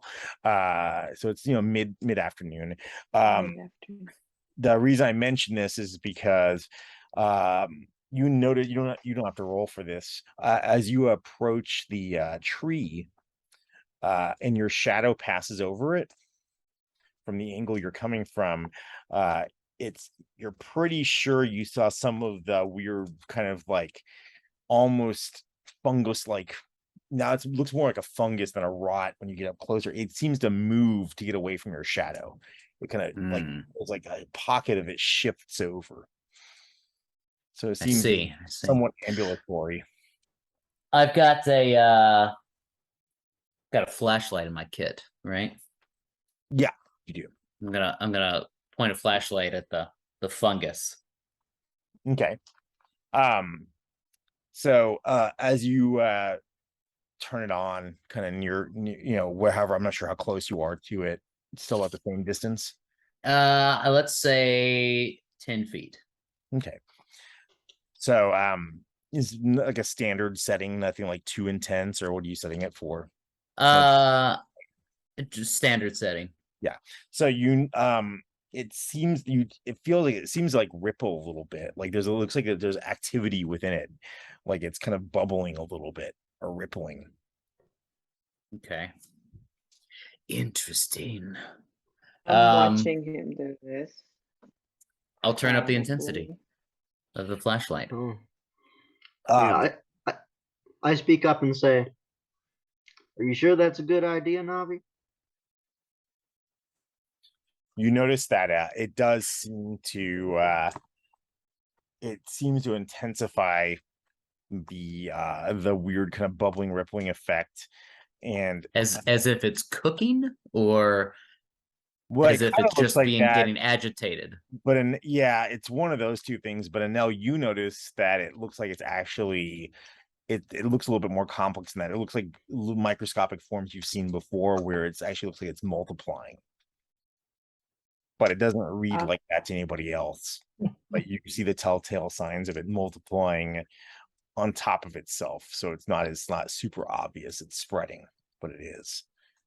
It's not rippling, it's growing. It's increasing in size, essentially. So I should turn the flashlight off. Probably, since we don't know what it's going to do. Yeah. But if that's the case, why wouldn't it just creep out into the sunlight and grow? It moved out of our shadows. It was already kind of it was in the sun to some degree, but it wasn't enough. Apparently something in your flashlight is maybe a different quality of light that's actually causing a larger reaction than the sun is giving it naturally. All right, I'll click it off. Also, you haven't had a full atmospheric, because you went out prematurely for any y'all's tastes, you haven't still gotten a full atmospheric scan yet to know what's different. Because the captain was so eager to get out Not the here. captain so much, but the not the Overseer. civilian command captain, but the commander, the overseer. Yes, yes. Yeah. But yes, you will be getting more data in theory by the time you get back from your little excursion. Hopefully, you'll have had time to finish their scans. That's happening on the ship back in orbit right now. And then you'll be sending, basically, you'll be transmitting along the way, any complementary data. You can basically, email it up to the ship to add to it, so your scanners can send this information back to help kind of build the database and learn more about the situation you're in. All right. What's involved in sampling? Is it just like a one-step thing that the sampler does, or do you have to like cut it away and then It put it into a has vial?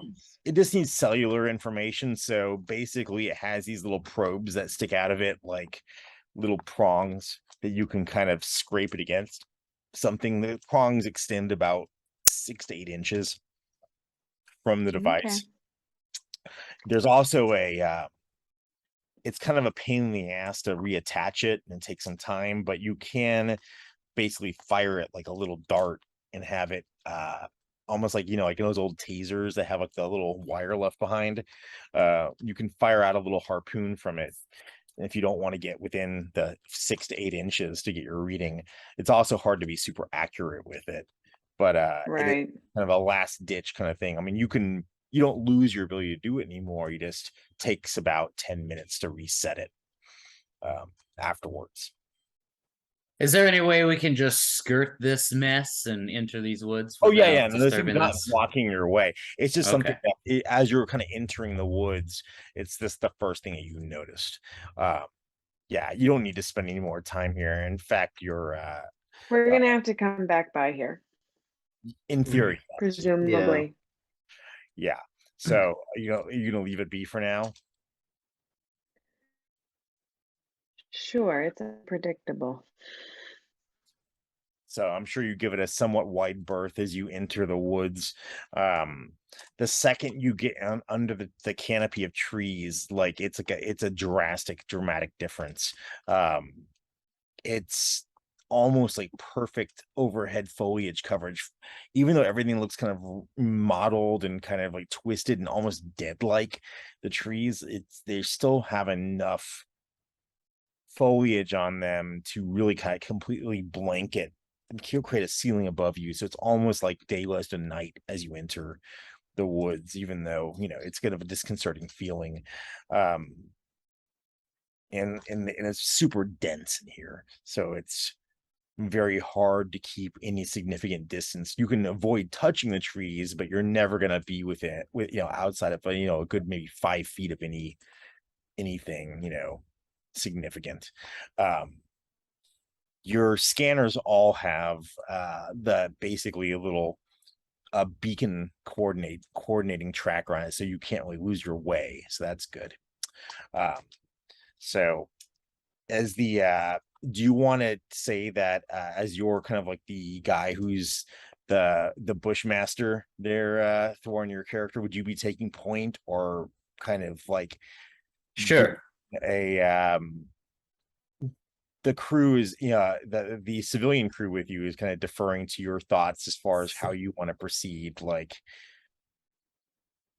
The best course of action is how fast you want to go, and like what do you want to do you want to create a certain type of marching order or whatever?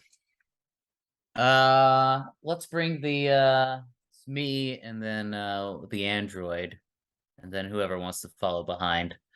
And we'll just take it slow and head towards the beacon. My character takes this moment to say, I know that we're all trained professionals, but in case anyone needs any emotional bolstering my abilities, feel free to tug on my sleeve, no questions asked. So everyone also at this point, so just want to verify. Okay. I'm gonna check something real fast. So let me type one really quick last message. Whoops.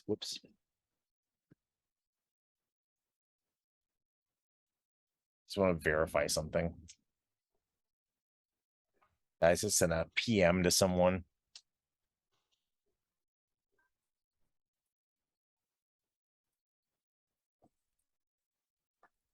Do you see that? The person in The person. try not to out them.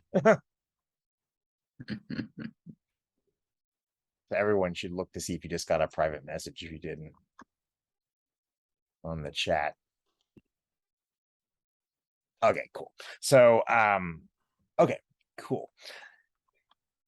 Interesting. All right, I'll give that a moment then. Good to know. All right, so how fast do you want to proceed, and are you trying to help coach them be, I mean, you want to go slower and try to keep silent, or what do you I think we should take a semi-cautious route.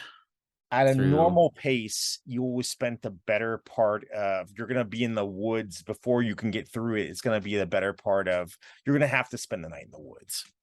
There, that's kind of this point is, unless, I mean, you can march through the night, but it's going to be a full 24 hours in the woods regardless before you can get to the other side. That's the mainstay of your journey, is through this very, very thick and long woods. Once you get to the other side, you're very, very close to the mountain. So I think but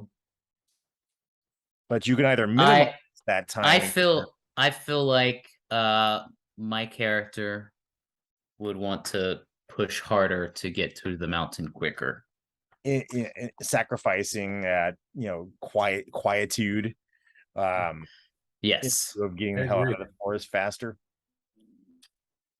Yes, because when I stepped out of the ship, I took quite a long moment to stare at this mountain and kind of like rouse myself from almost a daydream, as it were. And I want to get to this mountain. So let's press on. Okay. All right. So Durand is taking the rear. He volunteers to take the rear along with anybody else who wants to go. His thought was he recommends, maybe keeping your medical officer somewhere towards the middle, but that's up to you guys. If that's going to violate your wanting to get samples or something, he liked the idea of keeping Anel, your character, safer in the middle. You don't have to That take works. place, That's but fine by me as well. There's 2 additional people with us, right? yeah, the android and Durand, who's in the back. Android's in the front, Durand in the back. Party in the front, business in the front, party in the back. Can be in the back with Durand. It could go 2 by 2. Okay. Yeah. Marcus is used to basically getting into a couple fights, whether or not he wanted to be in them from just where he lived. So he'll probably go towards the front middle, just kind of around there. I'm gonna go ahead and assume that like some very basic procedural stuff that you would know as your characters you'd be doing, like doing intermittent scans for things and stuff like that your hand scanners can do. I think that's pretty safe to assume, right? Unless you want to be doing that type of stuff. You go through this awfully weirdly quiet, eerily quiet woods for what seems like a good hour, until you all seem to get about a pip on your scanners about the same time. You get an amber alert on your scanner. But it basically, one of the things your scanner can do is it can, once the Pandora's box of the nanobots that existed within your society, like joined with the upper dimensional beings, those are like became midichlorians. They're everywhere in the Imperium. They're like, they permeate everything, but they do pocket in some areas. They pocket like pools of magic stronger. But again, this is a very this was a thing that did not exist in the universe until humanity brought it into existence. So it's not a naturally occurring thing necessarily, but your scanners do have it's always on the lookout for pockets of pneuma, or they call them nodals, and it's almost like ley lines, like old magic, pocket pools of magic or little tracks of magic. And essentially you all get a ping that like you're getting significantly closer to kind of a mother lode of pneumatic activity that's kind of in your off to the a little bit off the beaten track to your right, away from the path, but still generally in the direction you're going, which is basically almost a double confirmation that if the beacon wasn't enough, the fact that there would be pneuma on this world would be a very good sign that it was brought here by humanity. So it's just another check in the lost colony box. And it's also something that you can use to, like, if you are around pockets of pneuma, and since you can communicate with it and use it like mana, you can increase your abilities when you're around. It's almost like those little crystalline things that you have, those single doses of you can almost use it in the same manner if you can tap into it. Of course, this one is a little bit off the path and not, you're not sure what the deviation would do, but it just, making a note of the fact that you kind of detected a few pockets of stronger pneumatic activity. A nodal bath. And so let's do I'm gonna have you be the since your point, Thorn, your character, I'll have you be the person that rolls for a couple of things.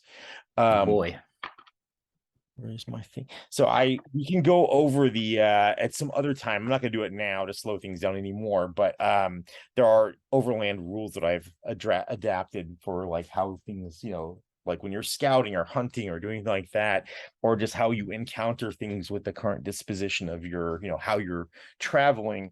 So, but just to make it easy for now, I'll just have you roll a d6. And until I can actually translate your modifiers, let's just go roll 2d6, and you can give me the one that's the higher result. So as if you're using advantage. A thing that doesn't normally exist, but I get it. 5. 5 is the higher of the two. Cool. 5 is the higher of the two. Awesome. Grab this thing here I need. All right. So again, you've been traveling for a little over an hour. You do notice as you've been going in, except that the nodals of pneuma are so powerful in certain parts of this woods. I mean, it's like weirdly, like it's notable how much stronger it is, and it's not directly because of the mountain necessarily, because it's not in the direct path of it, but it's just like there are areas of pretty high activity. You also notice that a few of them are moving around. They're not staying stationary. Further, it's interfering with your scanners, so you're not getting good life form reads anymore. And it's around that time when you're first starting to realize how bad that life form thing is, almost to reinforce it. Thorn and check. So Thorn and James, your characters both hear something. Sounds like something to your left, just ahead of you, but to the side, that's snapping some twigs. You can't tell exactly what it is, but it's almost like something's been following you. All right. You're the only two that notice it offhand. And unless you say something, everybody will just keep proceeding as it. I Go ahead. Okay. I was just gonna say I'll try and communicate with the group through the umbral speak. Was it? Okay. Yeah, just a very quick kind of grunt or whatever. Only is perceivable to those around me. Mm-hmm. Just Sure. We might be to kind of indicate there might be something to our left, and we could be followed, or we might be followed. So You all pick up on that. with that, you don't have to roll for that. Everybody kind of picks up on that. Mhm. Except for the two so you don't know if the android knows that speech. The first officer does not, but he does know that you're doing that. He's just like kind of like looks to you, your character, James, just kind of gives you a inquisitive look, like something you want to share with the rest of the class, kind of thing. Yeah. I'll pull out my little lays scalpel or whatever it's called. What's it called? The Your lays Lays scepter. scepter. yeah. Which is about And- it's the size of about like- it's about a foot long. Yeah. Oh, okay. Hey, Whatever. it's like a Subway sandwich. All right. And like nod towards the left. Mhm. Are you stopping your forward procession? Are you still just gonna go as if you didn't? You trying to not draw attention to it by keep on moving, or what do you want to do in response? Let's keep moving, but a little slower, and see if it's continues to follow. Yeah. I draw my laser scepter kind of discreetly as well.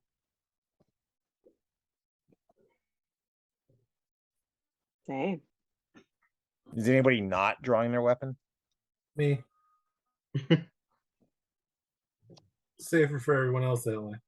Everyone, give me a fortitude save. Oh boy. Fortitude. So, wait, you guys don't know. How do I do that? I just realized that we didn't go over that because you have a new type of character. So the saves are very similar to your saves are like your standard 0 level characters, except you do have a bonus to your fortitudes. I believe correct me if I'm wrong, that 0 level characters just have just straight no bonuses to their saving throws, except for anything that's generated anything that's in their stats. Yeah, I'm pretty sure. Basically, your fortitude save would be it's a modifier to a d20 roll that would either be it says whatever your standard modifier is for stamina. All get to add an additional +1 because of your cocktail of special blood. So for fortitude, you all have it's going to be just your stamina modifier, if any, +1, and if it's a negative modifier, it would be 1 less negative because of the +1. Does that make sense? Yes. So later on, as you pick a class and you go up in levels, those will adapt differently. They'll change at a different rate or pace than your ability scores. But for now, for that one, we'll worry about the other saves later. But for right now, the fortitude one, the one you need is just, it's a +1 further adjusted by your stamina, either plus, minus, or nothing. So at that point, once you have that modifier in mind, just everyone roll a d20, add that, and I will ask if anybody got a certain result or not. So just take a moment to do that. Okay. I'm gonna burn one of my fleeting luck. Okay. On yourself? Yeah. Gotcha. So you're trying to get a higher number here, obviously. And I need to know if anyone got under a 12. So close.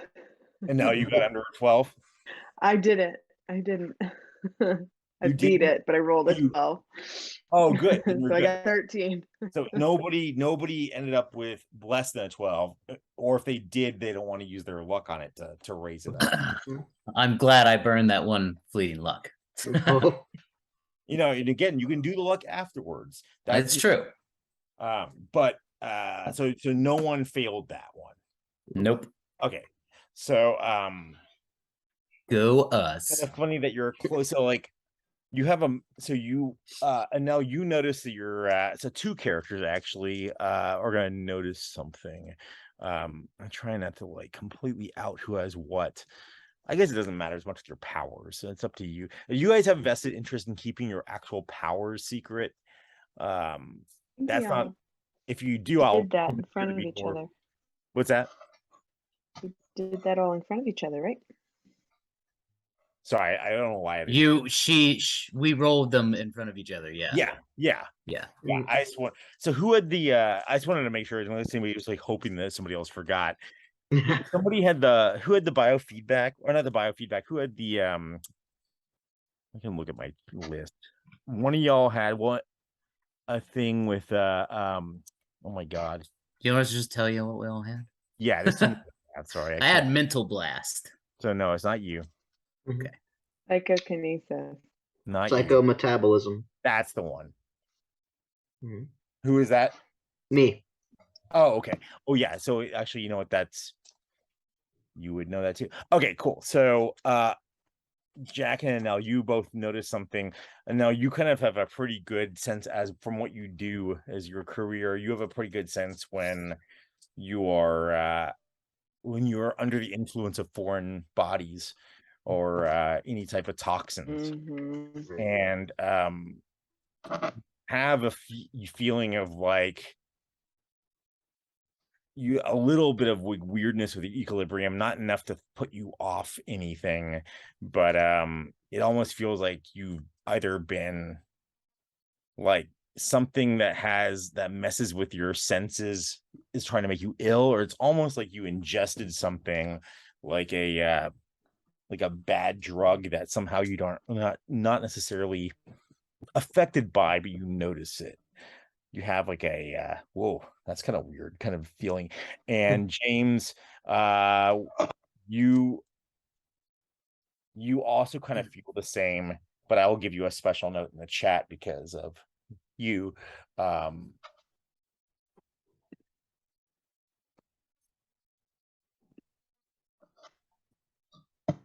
Is that because of their powers? Because I rolled high on my fortitude save.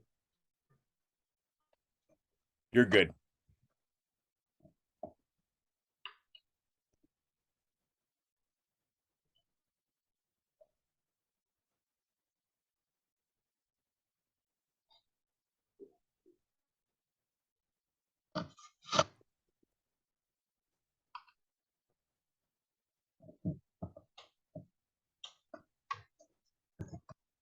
Okay. So yeah, you're okay, but you definitely feel like something affected you, and you're not sure exactly where or whence it came. But you definitely feel a bit off. Not enough to affect you. It's just almost like you're a little loopy. And you don't know, maybe it's something in the atmosphere that haven't gotten back to full scans yet, or what. I think I'll mention some of that a little bit. I just feel like Father Mark speaks up and says, well, I feel like there's some type of foreign presence here. I don't know. It doesn't seem like anything I know of. Oh, Thorn. Sorry, I would love that, by the way. So I responded to the wrong person on that one, but that's so cool. Yeah, I would love that. Thank you, Great Babe. Anyway, sorry. Back to where we were. I just got lost there. Say again. Father Mark speaks up and says, I feel like there's some type of foreign presence. It's kind of muddying my senses a little bit. I don't know. Anybody else feel funny? Something's not right. I feel fine. Does this presence feel like it's got ill intent against us? It feels off, but I don't know if it is. So yeah, it's like if you take medicine and it makes you feel wobbly. It's not a good term for it. It's not technical. All right, I sent you another note there. What is the range of my detect mode for my empathy ability? You're not straining it within 30 feet. Well, I'd like to have it generally on, just like everyone's using their scanners. I'm using my natural scanner. So you when you do it, you're going to be you have to be, it's a conscious thing. You can do it, but every time you do it, you're going to be kind of like potentially taxing yourself and also forcing yourself to make a roll. So just so you know, like if you want to do it, like I would indicate when you want to do it. That's not an always on ability. That's something you have to like put yourself into. And you do run the risk, just want to make you aware, you run the risk of those negative effects that kind of come along with it and the version of the mercurial magic. So but if you want to try it now, you can do it. I still don't want you to think it'll always be on. You just have to tell me when you want to do it specifically. Well, I did want to use it when we heard the noise before, but I guess I mean, it's close enough to then, so you could, you know, that's only just happened. So if you want to do it, it's still within that time period. So yes, I would like to try. Okay, so basically, the way this works is like, you know, depending on, you're not gonna know what the DC is, but you're gonna treat it almost like a like you're casting a spell. But in this case, you would use your modifier would be yeah, it says it's easy medium. Yeah, so it's gonna be your luck modifier, because that's part of your replacement for a birth augur, right? So it's gonna be your luck modifier plus your personality modifier, and then just a d20 on top of that. And then yeah, and end up one, and yeah, no, that's it at this point. You'll get additional one next level regardless of what class you take. But that's a 10. Okay. All right. And what's your, like, I can't remember what I wrote about the mercurial magic like effect on that. Well, actually, I should probably just pull it up. I hear random snippets of thought from anyone within 20-foot radius when I use my potency, but I can't. But I have to use my personality check to determine who it comes from if I care. Gotcha. So the first thing you're doing is, so you roll in an attempt to focus your kind of empathy out towards where the sound was coming from. Is that what does anybody want to throw in some fleeting luck? Have a point on me. Right. He's just handing it out. Yeah, Someone's got it before you lose it, man. Anybody else want to toss in on that? I'll throw one in. Everybody only has one, except for remember when we can lose it at any point. You could lose at any point. Okay, so that brings you to a 12, correct? We get a drink. You had a 10 prior to that, right? Yep. Were you going to use your fleeting luck in addition, or? I thought I could use it on myself.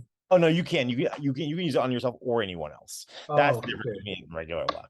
Okay. Then yes. So yeah. 13. You make it a 13. Okay, cool. And you're kind of like trying to focus out on to get a read of what something out there where I'm using my detect mood ability. Or towards, you're focusing out towards where that sound came from. Well, I'm doing the full 30-foot range. You kind of have to aim it at something within that range. So okay. Well, yes, where I heard the sound. And I'm assuming the guys you heard, they pointed out where it was. So yeah, perfect. So you get a feeling of desperation, of dangerous desperation. I sense dangerous desperation in that unknown being. Possibly something, in a fight or flight or full pure survival mode. It's all very animalistic. Something animalistic that could be in fight or flight, but then if it's pacing us, then it's not really fleeing from us, unless it's fleeing with us. And is it an animal? Can you tell? Is there a way to tell? Just the mood. I don't think I can tell. It is an animalistic style emotion, but it's definitely not something that, it could belong to it. It's not like an upper, it's not a deep thought type of emotional state or a complex one. It's a very simple emotional state. That could be a person. I can't tell. Yeah, you can't really tell. Yeah. Father Mark face palms himself. thinking, why didn't I just go into the weapons locker room? Well, you would have gotten in trouble. Yeah. Very tight quarters there. But anyway, so Any now passing thoughts? actually your character also you get a flash of something in your head. You kind of like you get that weird thing that happens with you whenever it is you use your powers, that you get a sense of almost like a whispery voice in your head that you cannot tell you don't recognize the voice. You rarely recognize the voice when you get it. It just means someone's thinking it's nearby. It's a help me. I not sure, but I think maybe it needs help because You I can don't try think- to you can try to pinpoint it, but again, you require it just triggers another roll that would, potentially put you at risk of hurting yourself. Yeah, plus my personality has a negative modifier. So I say that it possibly is in need of help. I got a little extra echo of thought there, which I doubt came from any of us. I look Is at it I look at the droid. She looks at you and smiles. Yes. As I said, I don't think it's from any of us.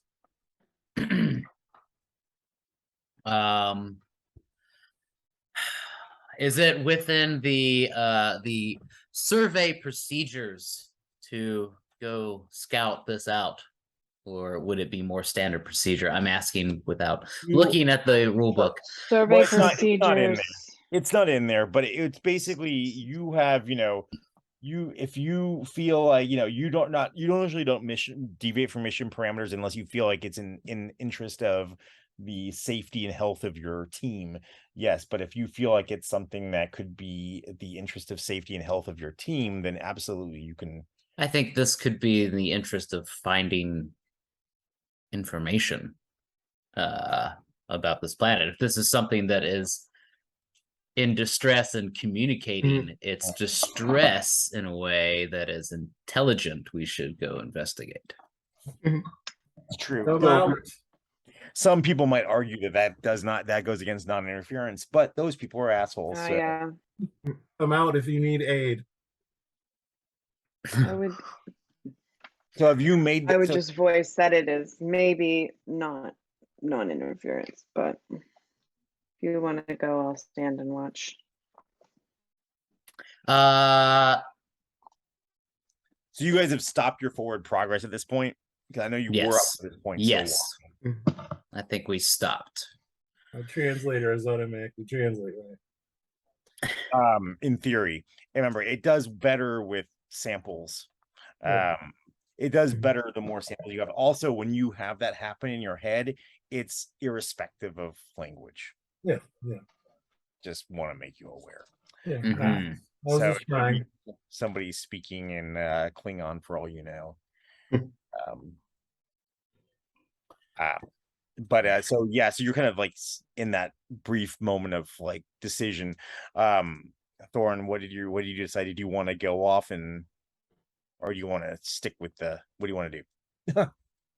Right now you've all just stopped and everyone's kind of looking to you for advice. I've not heard the sound since, just that one. It's almost like perhaps it noticed it screwed up, if it is intelligent. I say, let's continue. Let's continue towards the mountain.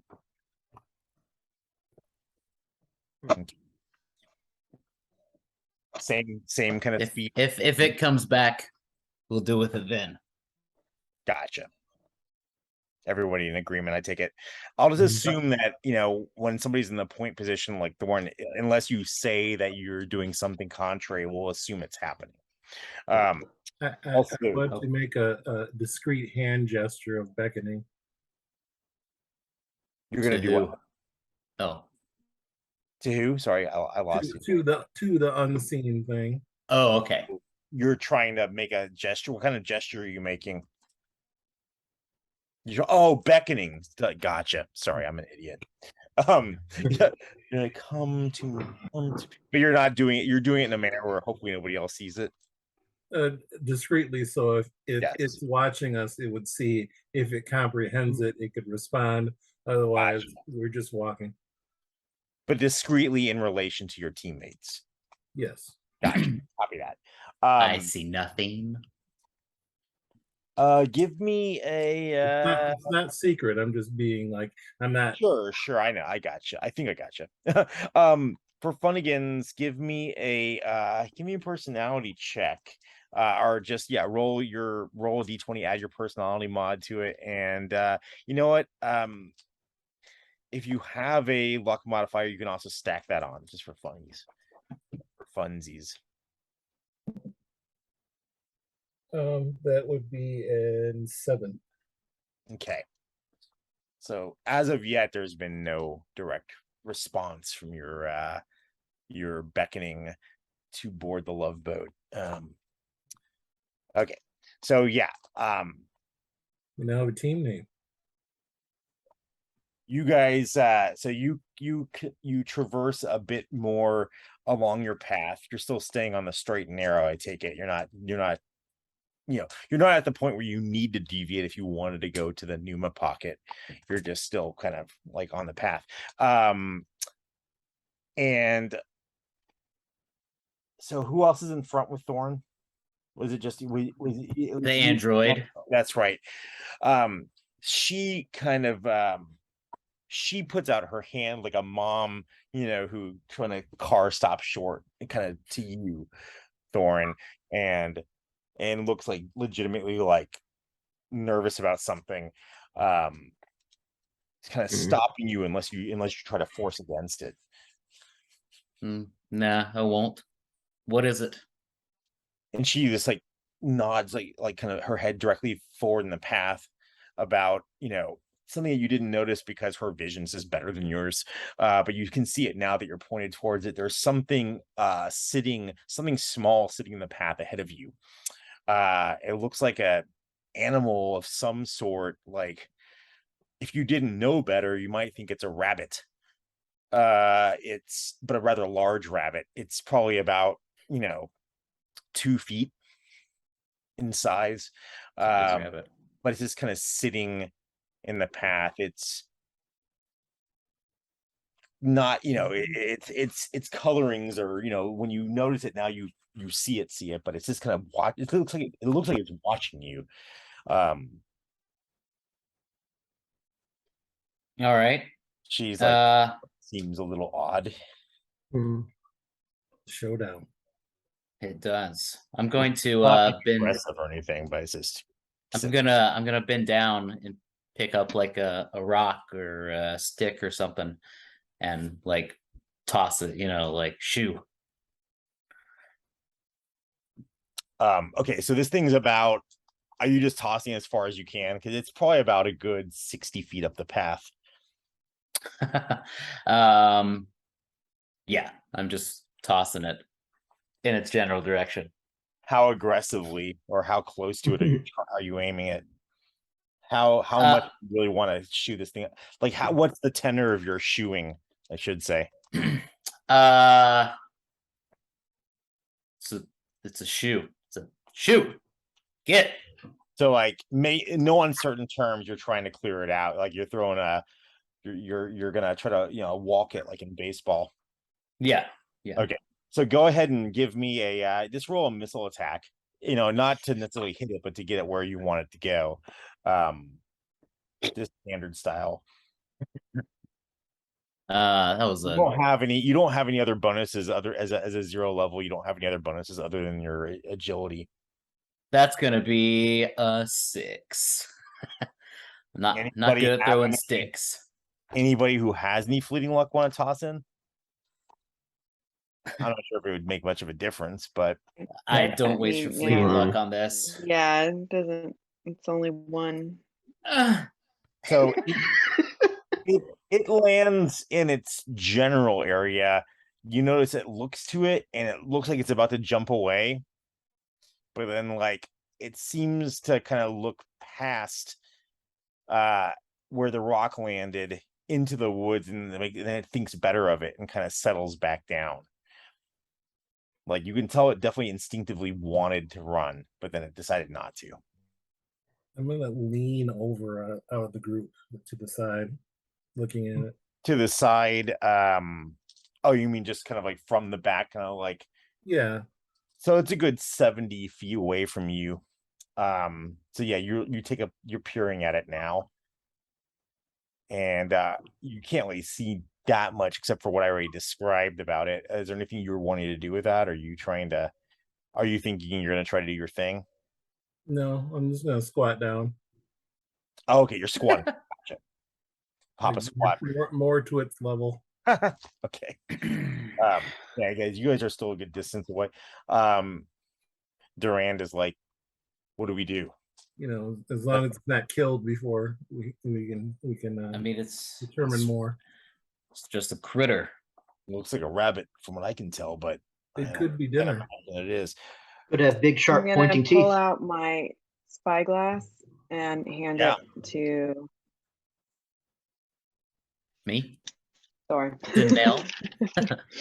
Are you, Danelle. now, or you handing it off? Sorry. I'm just letting him borrow it. Yeah. Okay. So who's looking through it? Sorry, who is it? You're The giving it? guy Danelle. within his hands right now. Oh, sorry, I wouldn't even look up at your screen. All right. So yeah, it looks very much like a terrestrial rabbit. Just a very oversized one, but it's got like schmutz around its eyes. From what you can tell, it has like leaky eye, the way like a shit would have, but like really a gross version of it. Extra gross version of what happens to shit eyes. Also, Did the colonists bring animals like that? Would it be possible yeah, to and be like a rabbit? That if you're saying that, I'm assuming Oh. whenever you say something like that, that's probably like an out loudy kind of thing. And if that's Yeah. the case, then Constance is like, yes, from my own personal records, there is quite a decent sampling of flora and fauna taken from Earth on the exodus for the new colonies. So yes, there was very possible that Now- some of that might have survived. Now I noticed the hesitation in the rabbit as it looked in another direction. So I'm Yep. taking that spyglass and looking in that direction. Well, that direction happens to be the same direction, the same side of the axis, I suppose, between you and it. That the The other thing. from. Yeah. You don't. How are you just kind of like focusing in the dark? Just trying Yeah. I mean, it's detection of this thing doesn't have infravision. It does have a like a night vision mode on it, so you can try to up the game. Oh. And depending on how hard you want to push it, you might deplete its batteries faster, but it's up to you. If you would probably not instantaneously making a note of it. Just enough for me to scan at that area. Okay. Give me an intelligence check. Let's do that. Okay. I will pretty take good at that. Okay, that'll work. Let's do that. Ooh, baby. Oh, that is an unnatural 20. As luck or intelligence would have it, you see something there. You really focusing on a couple of areas between the trees, and though you can't make out a distinct shape, there was a pocket of empty air that was filled for a moment by something passing across it, something large enough to be to be at least 8 feet off the ground. So something at least 8 feet tall. Whatever. We're not alone. But Sasquatch. so very quietly. I think we're being stalked. I think that voice you heard was something semi-intelligent, at least. Not just animalistic.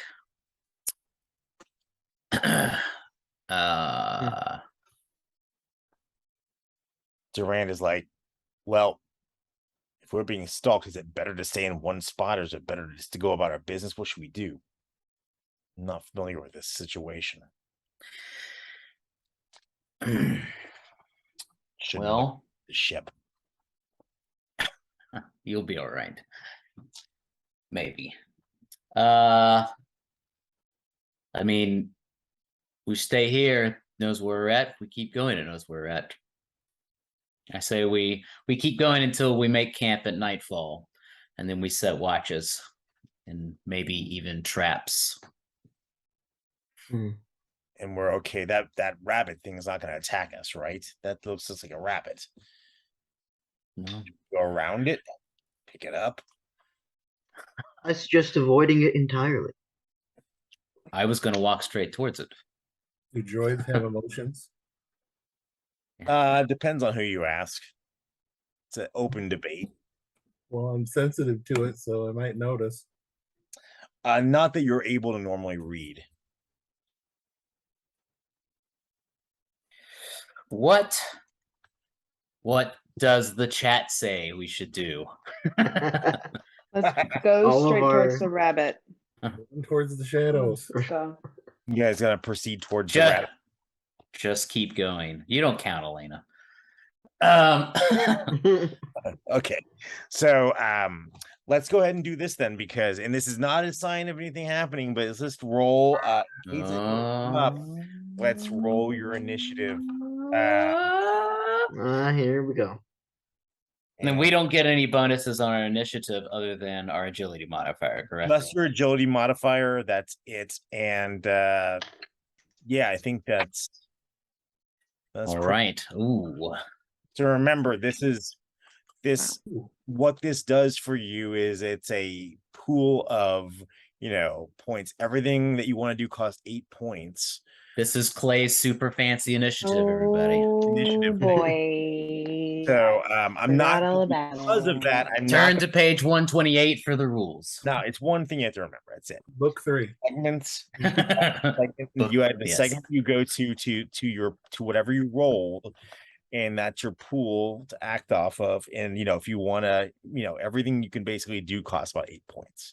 So that's all you have to remember. Okay. But what we'll do for now is unless it's a combat round, just to make life easier, we'll go in standard initiative for any non-combat stuff, just to kind of get the ball rolling. And then when we enter it, we'll keep that number. So in other words, I'll just ask you what you guys write in the chat what you rolled for your initiative, and I will call on you in that appropriate order for this. So this non-combat stuff will keep it standard. Okay. There's no, unless anybody's wanting to make special types of decisions, but there's really you're not operating off of enough information yet to be able to do This so. blue dye is hot today. Blue dye's on fire. Sorry, we got here. So that If you want to get your own hot blue dye, go to goodmangames.com and get this dice tube. which is that? Which one is that? Yes, it's the main Verm one. Contains 14 marble blue dice. Did anybody pick up the version that has the strange extra dice in it? The ones those newfangled extra ones? I don't know what you're talking about. There's like a D18 and a D22, I think, in there now, and there's that one special set they put out. I think they put I know what you're talking about It now. was like a Kickstarter addendum, but I think it's out. Oh no, I didn't get that one. Okay, then I know. Sorry, I'm just writing down real quick just so I can make sure I'm doing this Is right. that 20 a natural 20 or a dirty 20? That was a dirty one. That's with my modifier. So no fleeting luck for me. Well, you guys let's make a group decision about something as far as the initiative is concerned. Do you guys want to take the good with the bad? And normally I'm up in the air. I would go either way. I'll do group think on this. Do you want initiative rolls to count either positive and negative for you towards your fleeting luck, or do you want to take that off the table since it's not a skill check? I don't think initiative should be a part of it, personally. Up to y'all. Hmm. But if we're doing it, we do it for both sides of it. It's the both sides that scare me. So Nat 1 would still lose everyone all of it, and Nat 20 would give that one person who an extra whatever, points. Oh, no. I vote nay. That's So we fair. think, Yeah, I agree with everyone. yeah, sounds like a group rule says we will make it, Come on, boy. initiative is not subject to our whatever fleeting luck rules. Okay. All right. So Soren, Yes. so yeah, I was going to give you the first, and also since you're the leader of this part of the expedition, you're just going straight forward, right? I am walking ahead. I took out my lay scepter Mhm. and I'm moving towards this rabbit All with right. no intent to hurt it. Just I'm not All I going was to be asking scared question of a is bunny. is anyone doing anything other than just following suit right now? No. Hmm. Okay. No. So Thorin, you and Constance get about, you close the distance to this thing and it's just holding its ground. The closer you get, the more it kind of like keeps looking to the side, like it's now, if it was any question that it seems to be looking for approval, it seems to be no longer in doubt. It's definitely taking its cue from something. Hmm. The bait. Yep. You can see that it's becoming much more clear to you that it's wanting to go, but it's not. And actually, I would say they'd be kind of clear to anyone who's looking at this point that it is maybe not doing it by choice, because you can see its muscles trying to tense out as you get up to, now you're about a good 15 feet from it. And Thorin, you in the lead plus Constance would notice this too, but this thing is like, it's shaking and it's like blood is starting to drip from its orifices. Hmm. All right, I immediately stop. Psychic powers? I'll say you guys are about 10 feet from it now. The front line is. And just at that moment, right before we start a brand new round where we will want to potentially use our initiative the right way, it struggles so hard to get away from there. It just basically splits. I mean, like it literally rips apart. Good God. Almost like it was torn apart by a rag doll, like a rag doll, Hmm. a dog's mouth or something. But it almost like it tore itself apart trying to get out of some sort of weird, like, Telekinetic. telekinetic hold or something. But yeah, it just goes squish. And in that moment, you hear a roar from the left side of the, roughly from where you would have expected the danger to come from. Mhm. And in that moment, it doesn't get an attack in, but something that just for the moment you have before we check our initiatives again, to notice is something very bear-like lumbers out of the clearing and out of, between two trees, just perpendicular to well, I should have asked you this before, but it's okay. You can make I'll give you the honor system to give me a suitable answer for this, Thorin. Would you have been on the side favoring the creature or the side, because you were two abreast in front? I should have asked the left. I always assumed I was on the left. Okay, just that good of you to be honest. But yeah, it comes lumbering out of that space. It's not a surprise necessarily because you were expecting it to some degree. So we are officially in phase 1 of initiative. This will be good. We can end on a fight. Looks like All right. maybe for our fight like thing. So basically this is a quick refresher. Again, every 10 segments of combat, every combat round. I will call a segment, ask if anyone wants to do anything. If you want to do something on a segment, you declare that you want to do it. You pay the price, which is going to be 8 points for a standard action or 8 points for up to 30 feet of movement or whatever your base movement, 30 feet for you guys. You can do free actions, whatever you want, doesn't matter. Like, open up a can, whoop ass, or I don't know. But basically, the moment you declare it, you take the point, whatever you rolled, right? If you rolled a 10, or your available points would lock in at the amount that you rolled for your initiative, which is again just your normal initiative roll. So what I wrote down for all you guys, plus the number of whatever segment we're on. So if you rolled a crappier initiative, that means you go later in the round, because the moment you can't go until you can afford it, you add the segment number to whatever you rolled, and anyone who does not get to go through all their standard actions by the 10th segment automatically can complete them then. But you can split them up. You can do something on one segment, something on another, but just know that once you get your points for the segment you first declare an action in, those are the points you get for the round. You don't get to get another set of them when you go with the next action in the same round. If you wanted to move on segment 2, so you added the 2 to your pool, and then you wanted to attack on segment 5, you wouldn't also add the 5. You would just be working off that 2. And if you didn't have enough after that, you just have to wait till segment 10 to do your second action. Anyway, so it's segment 1. This thing is coming on out. It looks like it's moving on segment 1, and it's coming towards. It can come towards Thorin, and whoever is directly behind Thorin are both in the line of fire. So that would either be Anel or James, I think, right? I think it's Yes. James. Yeah, it's me. So does anyone want to also go on segment 1? Yeah, I'm gonna spend 8 of my 20 points. Okay.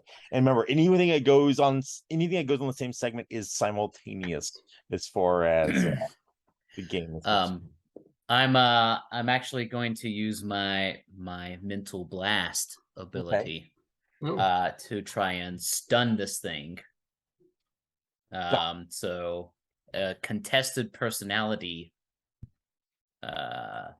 You also get to add your so when you're doing this, you can go ahead and also add your luck modifier to it if you have one. Okay, cool. And you can also, if you want, you can basically do the equivalent of a spell burn with this. You can tax yourself the same way. This works just like normal spell burn. Don't call it that. Okay. Well, midichlorian burn. No, it's so do you want, but that you have to, luck you can decide after. Yeah. Spell burn you have to decide before. I'm gonna do just a base roll with my modifiers. So okay. And are you so you're going to stun, right? That's your effect. I'm trying to stun. Yeah. Gotcha. So go ahead and give me your total, what you roll. Come on, baby. Here we go. Tell me now, it failed me. Oh no, what'd you roll? Oh no. I rolled a 5. Was that It's either really hot or really cold, this die. is that an unmodified 5 or is that a modified? That is a modified 5. It wasn't modified from 1 though, right? No, it was a 2. Okay. It was a 2. All right. I would have So declared a fumble, sir. well, it's a good thing it's a contested roll, because that might have do you want I will you are on the cusp. Does anyone or yourself want to apply a luck to this? Do we have I'll any do more it. fleeting luck? I'll do it. Is that your fleeting on now? It's me. That's the only one I've got. Perfect. That's enough to push you over the edge. Okay. Hey. Thank you. Thank you. Yeah. It I comes knew I in, was saving it for a good reason. you So that's 1d4 rounds. It's stunned, apparently. Yep. So go ahead. You can roll the d4 for that. Oh boy. 3. Okay. Now it does get its segment 1 move in before it gets caught. So you kind of catch it right as it comes and takes a swipe at you with a really just mangled, already bloodied up paw. It is definitely a fucked up looking bear. It's like that bear from Annihilation. kind of. I know exactly I'm what you're sorry, talking about. I apologize. It's cursed on the The live third stream. bear. I shouldn't have drawn attention to it. What kind of bear? A screwed up Nothing. bear. All right. So, what is your? Oh, it doesn't really matter. What's your armor class? My armor class is 14. Okay. Well, it shockingly misses you. I rolled the exact same roll on both the last two rolls are identical. Damn. And so yeah, it misses you, and that's all it's able to get off, and it stops in its tracks, like it just like freezes and starts kind of like twitching, but it's like it's just like seems to be like lost in space in its brain. And this isn't, for me, this isn't like a concentration thing. This is just like a blast, like Right. and that's it. And then I'm Correct. back to normal. Okay. Now, do you also have a mercurial effect that goes along with that, or? I do. I have voices, guided by voices when this goes off. Gotcha. So this is So- can you remind me what it says? Guided by voices. On each use of potency, you understand something the pneuma, you think that's what it is trying to tell you. Oh, Advice, yes. a warning, difficult to interpret. Blah, blah, blah, blah, blah. Spider sense. You get a few. There's no reason to hide this, I guess. I'll just tell you what you kind of hear in your head. What I And again, now this, unlike the was it Roxual's one, this is different. You assume this is coming from the parasitic or symbiotic little midichlorian like pneuma that live in your body and work as like a hive mind. And so basically it's like behind it, small hole ground. Ooh. Okay. Cool. That's all you get out of it. Like it's excitable. Like usually when it's excitable. It didn't seem like, you can't tell if it's a warning or a hey, you should go check that out, but it seemed kind of excited. So Interesting. Okay. There could be more or there could be treasure. Treasure. It's never treasure. I'll send the android down. All right, so this thing is frozen. No, we're not out of the woods yet. So literally and figuratively. So there's so that was segment 1. Segment 2, anyone want to go? Going once, going twice, segment. Or does anyone want to? Is anything happening on segment 2? Well, you guys right now, you guys are just kind of standing where you are watching this bear. It's still there. You're not sure how long it's going to be. Can we coup de grace this bear? Yeah, or you can Yeah. either wait till everyone else can pass this round and you can just go ahead and do it on the next one. Yeah, go bear tipping. Or is anybody else wants to do something? Just tell me what round you would want to spend your money on. Or what segment, sorry. Mhm. When's the earliest someone would want to go? Does anyone want to go this round, or you want to let Thorin do his thing next round? Well, it's No, gotta I'll be just me. air rush What- it. I We'll get just the kind of cook wanted to kill it. Yeah. Keep in mind that you only know about this one thing, and something else could whatever. Well, let's just say this. I'll help you make up your decision for you. So on round 7, sorry, segment 7, from the other side of the tree line, a second creature bursts forth, Oh boy. and this one is going towards Is even bigger. on the back rank of the right side of the back rank. Is that Roxual or Okay. is that Roxual or the Right cap? side. Wait, no, left side I would be on. You're on the left side. Okay, so it would be That's gonna be leaning our out. first when I was officer. imagining Durand. So this thing that breaks through is not a bear, though it is. To erase, you don't have a lot of time to really study it at this moment, but it definitely has almost like a a deer or a moose head, but almost like a bear-like body. It looks like a weird kind of like stitched together patchwork of weird things. Some terrible mutant. Anyway, this thing comes barreling out and puts its head down and tries to take its antlers towards our first officer Durant there. And my God, I'm not doing very good on these rolls today. Oh, that was enough though. So it connects, and the force of it throws him back. Roxual, make a reflex save.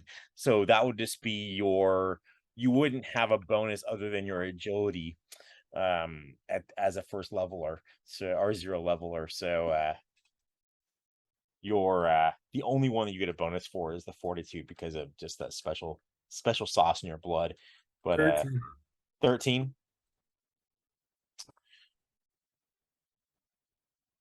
Oh yeah, so that was. Oh yeah, so you actually you do manage to sidestep it just in time, as basically getting out of the way of the body that's been flung your direction of the Durand, who crashes against the ground, kind of crumples on the ground just past you, but still kind of up against a tree on the left. He does not get him. He does not immediately get up. And so that was the end of segment 7. Does anyone else want to go this round, since this thing is right here and it's attacking? You do not know its abilities. You do not know if it has the ability to go again this round, just so you know. Okay, I'm not clear on what just happened. Something made the. So another creature came in the end towards the end of this round. We were waiting for the next one to happen. No one was declaring, and we were waiting for Thorn to come around and do the coup de grace on this next round. As that happened on these, what I didn't go through all the segments, so there's no need to, but on the equivalent of the 7th segment, this thing came bursting out and attacked, knocked with its antlers. This is also another like 7 foot, 8 foot tall, weird creature that's like patchy fur and looks like it's like body parts fused together, but the head of some sort of moose or a deer or something with antlers, and it whacked into the first officer, and sent him flying past you, basically up against a tree on the left, just beyond you. And so it's okay. So it's over by me. Yeah. So if anybody wants to go on, if anybody has points to spend, they haven't gone yet, and it's on, and once you go on segment 8, which if you haven't gone yet, you would add 8 to whatever you rolled, and you can do that much. You can afford that much stuff. All right. So let me clarify. So I only took one move, or one action on segment 1, and I have 12 points to spend. Now that we're on segment 8, do I get? You can do your 8? move. Do I get 8 more points on top of that 12, or is it because because I did something? You activate on. You get the points on the segment you activate. That's it. Gotcha. All right. And it's only 1 point per segment, not 2 points per segment, right? It's however many points that the segment number equals. So you went on segment. Gotcha. 1 point. So if I waited till segment 10 and I rolled a 20, I'd have 30 points to spend on segment 10. Essentially, yes. Yeah. Okay. All right. Cool. All right. When you occasionally, that can buy you more attacks that you would normally have, but keep in mind the attacks, that's where when you do the same thing, when your character is not a does not have multiple attacks in the round because you're not 5th level or whatever, it's exponentially more expensive to do the same thing again in the same round. It doubles the price. Gotcha. All right. So can I turn around? I'm going to turn around and just turn and like shoot towards this thing because I still have my wand out. Shoot towards this moose or whatever it is. So I don't think you can afford that. That's an attack. You did an attack already this round. You already got one. But I have 12 points to spend. Right, but if you do this, like I was just saying, if you do the same thing twice, it's double. it would cost, so you can do a move would only cost you 8 points. You normally get one move and one action. If you try to do you could do a double move in lieu of an action just like normal, and that would cost you 16 points total. But if you did a if you did a second attack, that attack alone, that second attack would cost 16 points. Gotcha. All right. So I am But you can move. You absolutely can move or pull something out to have it ready, or anything that would normally be a free action or a movement, non-attack based movement. You can more than likely do. okay. I'm going to scramble for cover. Which direction? Like behind the barrier that you froze, or towards the direction of the hole that the voices were telling me about. you're interpreting that as behind the are you interpreting that as behind the bear? Yes. But like directly behind him, or you're gonna go into the tree line behind him? Like you're in the closest thing to like a road like opening that you've been following, and he came out of the trees. He's right by the tree line, hugging the road like path. So you can either go directly behind it, between it and the tree behind it, or you can go into the wood proper, and behind the tree it's in front of, or something. I'm gonna go directly behind it. How about that? Kind of squeeze between it and a tree, kind of thing. Okay. Yeah. You can do that. You can, and you have up to 30 feet, so you could do either of those. Okay, cool. So you kind of get behind it, using it for cover. Anybody else want to do anything this round? Me. Gotcha. What you gonna do? I would like to, as a free action, I would like to draw my wand. Okay, cool. I would like You had it out already. I would like to step in front of the thing that just attacked near me and puff myself up, span my limbs to be as large as I can. Hopefully my translator is working from all these grunts and growls, and I will say run, and then I will use my my potency to try to influence mood to terror. To what? To terror. Okay. And so are you saying run to it because it's an animal? Just so you know, I mean, by all influences, instances, it looks like an animal. I mean, you can do it; it doesn't hurt it. I'm just saying you should not expect it that to have any effect.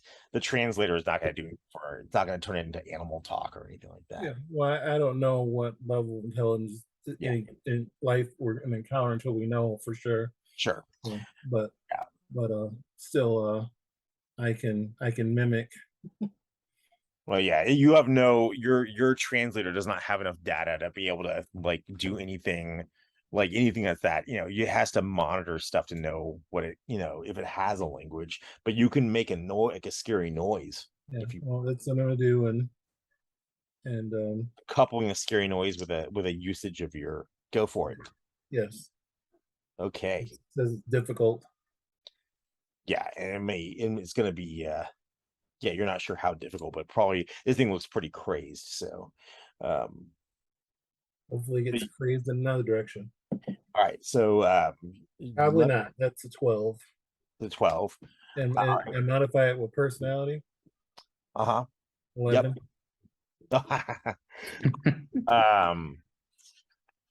Yeah, that does not have and that does not seem to have the effect that you would like it to have. So do you so what's your remind me your other effect that happens? Voices. Different from my voices. Same, yes. Voices on the air.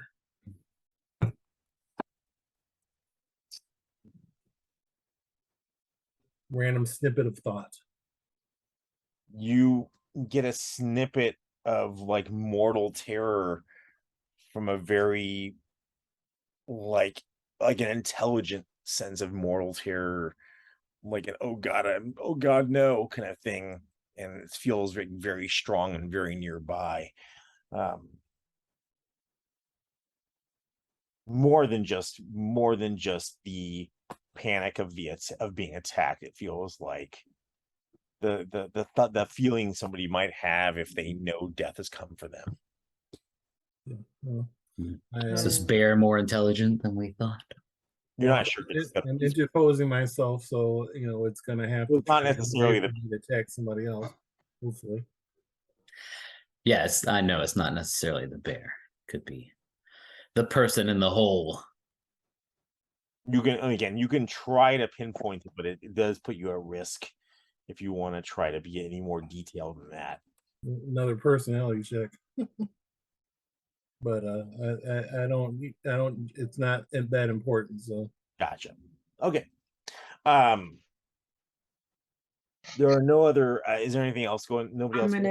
Okay, go ahead. Do Sorry. something in 8. I'm going to use my little lightsaber that I already have out, and I'm gonna shoot it at the bear. Alrighty. Can I use some aiming? Yeah. So basically, possible? well, It what does you say would missile. do is you can normally, if you want to aim, like you want to take the extra, I mean, you're going to aim a little bit, but if you wanted to really, really aim in the future, just so what you would do is you would spend points that you would declare an action earlier, and then you would spend, I have to look at the chart exactly how much. It's like one of the ones that does not It cost. says 3 points plus 1%. Yeah, you plus got 1 segment per plus 1 bonus. Yeah, I don't know. Yeah, since there are, you want to wait there's enough you could do it this round because there's just still 2 segments left. I had 16 plus 8. Yeah, you're good. So I had how much do you want to 24. You can do up to 2 segments if you want to go in the 10th segment. So you have enough to spend that you could do what's the bonus again per segment? It's plus 3 points or slash plus 1 segment per plus 1 bonus. So you can add a +2 to it if you want to use what you have, because if you're not planning on doing anything else, because your segment 8, you could go 9, and you could do 8 and 9, and you have enough to spend to do that. So you can get basically a +2 bonus. Okay. Along with the agility, so you would get normally an agility bonus if you have I don't have any agility. You don't have it? Is that what you said? No. I just said a +2 then. Okay. So now I do. Then you just roll a d20 and add that +2 to it and hope you roll high. And you can always add luck later. I don't have any luck. But you can add your regular luck. So you can do I don't have any regular luck. No, I mean you can literally pull from your luck score is what I'm saying. Like if you have your I don't have any modifier, but your actual luck score. Oh, the actual score. I see. So you don't get it back. You don't regenerate it like you regenerate the other one. So you got to use it sparingly. Got it. But you can also decide after you roll, if you feel like you're significantly close to hitting, like you rolled a halfway decent roll, you might want to consider it at that point. And I'll let you know if I'm not going to let you spend something if it doesn't do anything for you. I rolled a 10. Okay. Plus the 2 bonuses. I guess this is in segment 9. So you got a 12, right? So you roll a 10, you add +2, right? Mm-hmm. So yeah, actually I think that I did, where's the little thing I have this little armor class down on? I think that if you want to spend 1 luck, I know for sure that's enough to hit it. I'm gonna let you check. I'm gonna go ahead and say, because I can't find my paper, I'm gonna say the 12 is right on the cusp, so I'll give it to you, the 12. So I'll say yes, you hit. Did you have were you standing I should have asked you before, but we're all getting used to this. Did you have it set to its standard setting of like the D6 damage, or do you want to burn through its energy to do a higher damage to it? I might do like a 2D. 2d6. So yeah, just keep in mind that you can do that several times. You're not exactly sure how long it's going to last, but every time Sure. you do that, you could deplete its battery. So yeah, so go ahead and roll 2d6 and add it together and tell me what you got. And I don't think 3. further. Oh no, really? Yeah, garbage. No. No. Yeah. So the smell of scorched fur, burnt dog hair type smell fills the immediate air, and it's almost like you shot a Roman candle into it. Cool. It kind of smolders on it in its chest, Like but flash paper. and it screeches, but it's not down. But yes, you did a goodly 3 to it. Let's see. What do you guys think? We want to get through this combat real quick. I think we can do it in another round. You guys want to One more round? Yeah. You guys want to put One more it in round. it, or I you think wanna keep if going? we don't, then we'll end on a cliffhanger. Yeah, that works. All right. So okay. So I'm assuming is anyone that hasn't gone this round want to I do. Yeah. go for it? I want to take my Lazoceptor and fire at the dogman thing. I don't know what's Oh, called, but the deer head. I just said dog hair. I shouldn't have said dog hair, but yeah, the deer headed thing. the, one yeah, that I hit. the faux Wendigo looking thing. Yeah. There you go. The jackal bear Wendigo. Do you have it set to normal? Give it Yes. dialed up. Yes, normal. Give it a twirl. All So right. and again, you can add your luck afterwards if you like.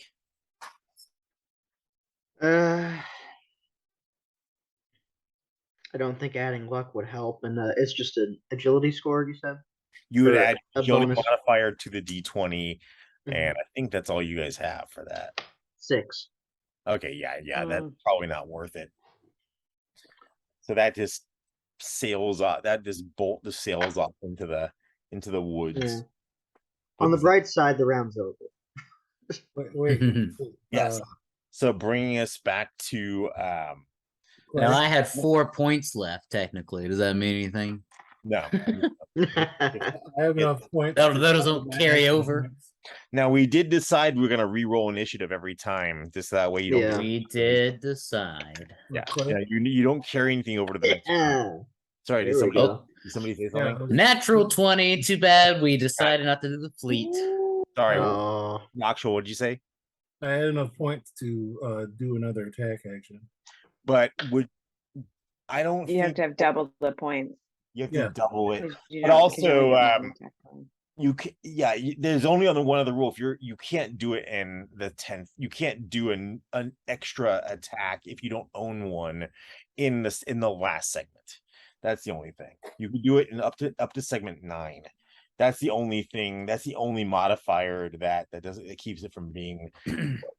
This is like when Darth Vader was like, "I give you a bargain. Do not Yeah. let me alternate." I can't remember. No, the you rules. I've altered the deal. Pray I don't There it alter is. it any Thank you. further. Thank in you. the Yeah. rules. We just don't have it in front of us. Yeah, sure. I'll show Your you. rules. No, but if you wanted, if you could have done it in segment 9, then yes. If you would have been able to afford it in segment 9, you could. Oh do yeah, it. Really? I rolled 19 originally, and then What was the first segment you and went add in? segment 9 to that, and I spent 8 to do my mood thing. So you what segment did you first go in? I'm not 7. 7? Yep. So Didn't 7 you plus respond would to have the moose? Yes. Yeah. So it'll be your points would have been 7 plus what your initiative roll was, minus what you spent already, and then to do another attack, you would have to do 16 points. Do you have enough to do that? I don't have the mental capacity to do that right now. So yeah, you only get. I don't think you probably do. It's. I did the math in a way where it'd be very hard for that to happen. All right. Let's just continue, shall we? But you're on the next round anyway, so let's just Doesn't go matter at it anyway. on the top of our heads. All right, real quick. So you have your points now. You rolled a freshie, and you add that to your whatever segment you first go in. That's the only points you ever have for that round. and nothing carries over. So segment 1, would anybody like to go in segment 1? I am Was- behind a tree or nearby. mean, you I'm looking around. Is there a hole? So you're gonna declare in segment 1. I'm declaring that I'm looking around, a free action. All right. Well, you can look in your immediate spot in without spending anything, but if you want to move off that immediate spot, No, I'm just looking. I'm looking. that's Is where there you any? are. You're looking. No, you don't see anything directly behind where you are, but a more thorough search will require an expenditure. I will wait There's nothing to obvious. expend. Anybody else for segment 1? Because in segment 2, old Jackal Wendigo is gonna go I'm going. in segment 1. Yeah, segment 1. Okay. Okay, cool. So that means you'll add 1 point to whatever you rolled for your initiative, and that'll be all the points you have to spend for the round. All right. I'm just going to fire again at the Mr. Wendigo. And that's Go with that. as is. Again, this the single Yep. chart. Single. Okay, go for it.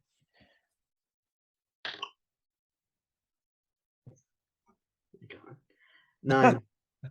You're not that far off. I mean, you're far enough that it would hurt if I don't know if anybody wants to give you fleeting luck, but I don't know if we from have any previous hit that 12 would hit. That's what you know. Okay. That had somebody already hit on a 12. That's kind of a big cost though to get to there. Is anybody you think you're gonna take it? Let's let it go. You could spend down your actual luck score. It will not rebuild itself though. Not in the immediate future. I'm not wasting my luck on something like Copy this. that. Copy that. Yeah. All right. So you fire. It also fires into the woods. So segment 2. Knock that. I should have made a little thing. James, where were you you're in the mids, right? And are you on the right or the left of the mids? I can't remember. I thought I was on the left because I thought the first creature was bounding towards me, but I could be wrong. Yeah. Right. Yes. Thank you. Sorry about that. Yeah. All right. So segment 2, this thing is going towards I guess that would be an L. Because you're in the middle on the opposite side of him, right? Yeah, you would have been in the middle on the right. So yeah, it's kind of coming towards you. Does anyone else? I mean, you can go simultaneous if you can pay for it, or anyone else who can pay for it can go simultaneous. Is this in 2? Yeah. Okay, I'll go for it. Okay. So what do you want to do? I'll let you declare first. It's coming. I'll try to use the. I don't know if I can even do it. I just want to stop it. Use my latent potency and. Yeah. So yeah, I didn't know if you were going to use your weapon or if you want to use that. Yeah, you can absolutely try to do that. Yeah, you're going to use your psychokinesis to kind of try to freeze it in spot, right? Yeah, just keep it from coming at me. Yeah. So you would roll a d20 plus your personality modifier and actually I think with that one we said it could be your personality or your intelligence, whichever is higher. And not both. We're gonna do that. And you also can add, if you have a luck modifier in general, you get to add it since it's your special thingy. Okay. So we talked about me adding +1 luck, even though I don't have a luck modifier. That's fine because we were using that special cost thing. So yeah, you're good. Everybody's rolling bad tonight, huh? Well, let's see. That's a big old 6 with the luck and my modifier. Well, it's possible. I have to roll to see if it's basically it's going to be it has to save against that number. So it's possible. I've been rolling pretty bad too. Let's see how about I roll. Put these in the moonlight. Jeez, I'll just say this. it's only ahead by 1. If you want to burn a luck, or if someone has a fleeting luck to give you, you can be successful. I don't think anybody does have it. But you could burn a luck, Um, really lucks. It will not change your modifier. It'll just lower your luck pool. You know, you don't want to run out of luck. And you will get it back at some point, usually at the end of a mission or something like that, or if special circumstances arise, and it doesn't affect your ability to get fleeting luck. It's just your non-fleeting permanent. I'll use one.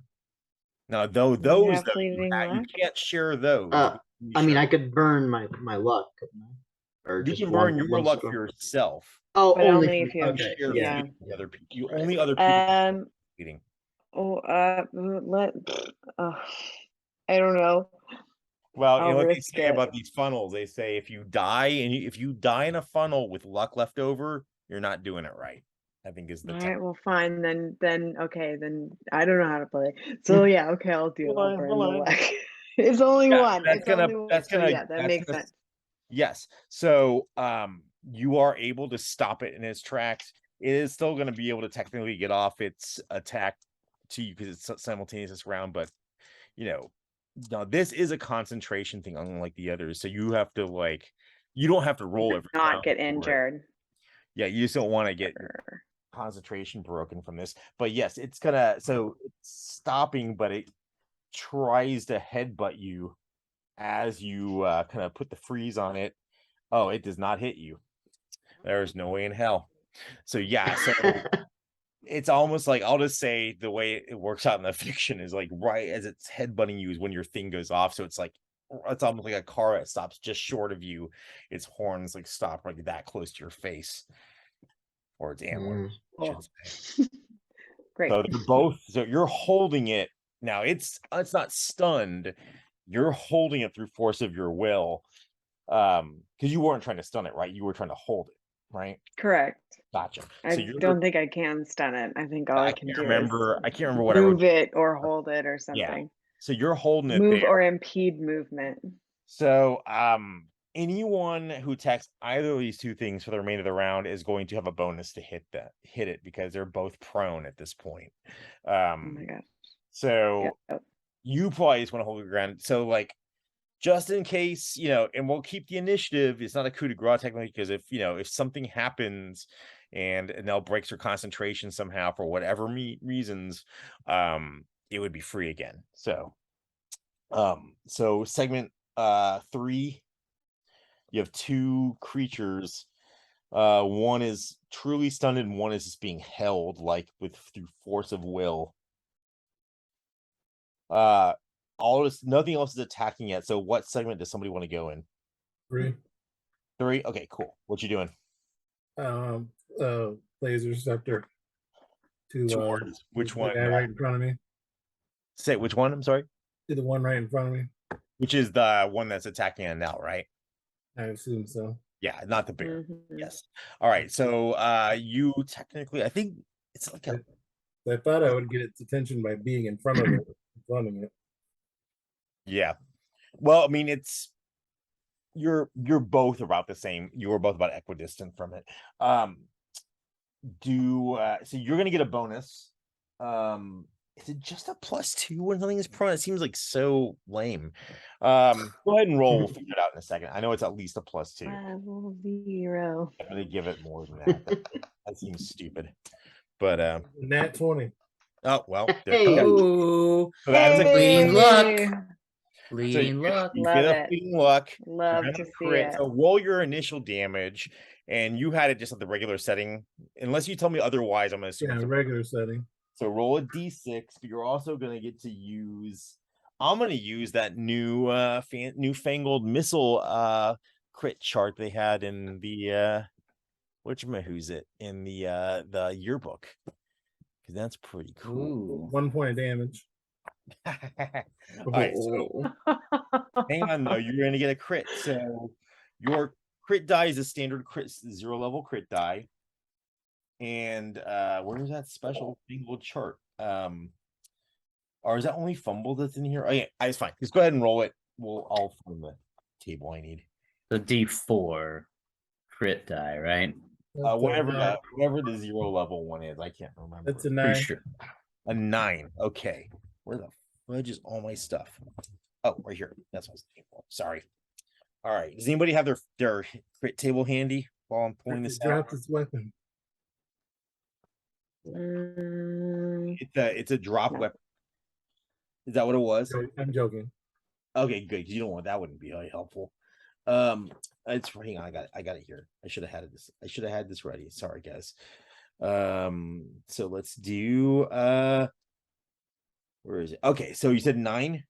Yep. All right, so you do another 2d4 damage. Oh.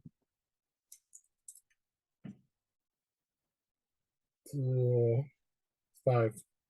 So 5, 6, 7, 8, 9. All right, that was enough to push it over the edge. So you basically hit it right in the face, and it doesn't. You feel the intention go out of its body, and now as it no longer needs your repulsion effect, as it kind of drops Great. backwards on its haunches, then collapses to the ground. I will just say we can coup de grace the bear at this point because it's not going to move, and unless anybody's not going to take it out. That we don't need to play out. All right. Well, that's what I was gonna do next, but yeah, I'll go up, blast it. Put it headshot. Yeah, right And, under the chin.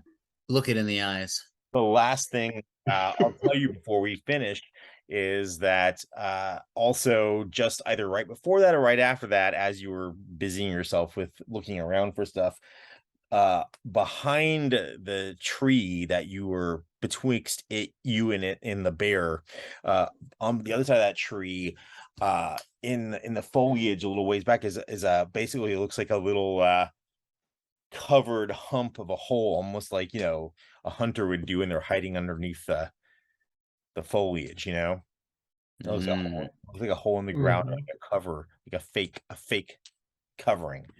And dun dun dun, we'll leave it there. Da-da-da! All right, cool. Hey, we got to do something today. Great. Do something. Yeah. You know, we're figuring We it fought out. a got to be- bear. we got to be pretenders. Sometimes the bear wins. Sometimes you get the bear. You got the bear. The bear didn't get you. I got the bear. I didn't get to spend any of my 25 points on that second round, though. Saving them up so I could do Oh, you had because you rolled a nat 20. 20. Nice. I'm that's just happy probably none of weird. us died immediately. So there we go. Me too. Me A too. miracle, We can truly. pretend like you spent that to find that hole. Maybe Okay. maybe I'll next time we start, I'll give you a bonus detail from a Oh, see thanks from so that hole. much. Yeah, I'm gonna have a long talk with the overseer after this about weapons locker permissions. Yeah, There you I go. think you in theory proved your case. I mean, you're all wearing your diadems now, and that's another thing too. Just so a couple of things we'll always just say, unless you tell me otherwise. Like when you go out an official mission, your diadem is recording and it's facing outward, unless you purposely do something to obscure it. Also, your weapon would be at its standard setting. Like anything that has a variable discharge rate, be it a weapon or something else, will be at the most standard setting unless you tell me otherwise. Good to know. And then All again, right. and we'll be facing out towards the Let's sign off of this Yeah. planet. Yeah. Thank you, guys.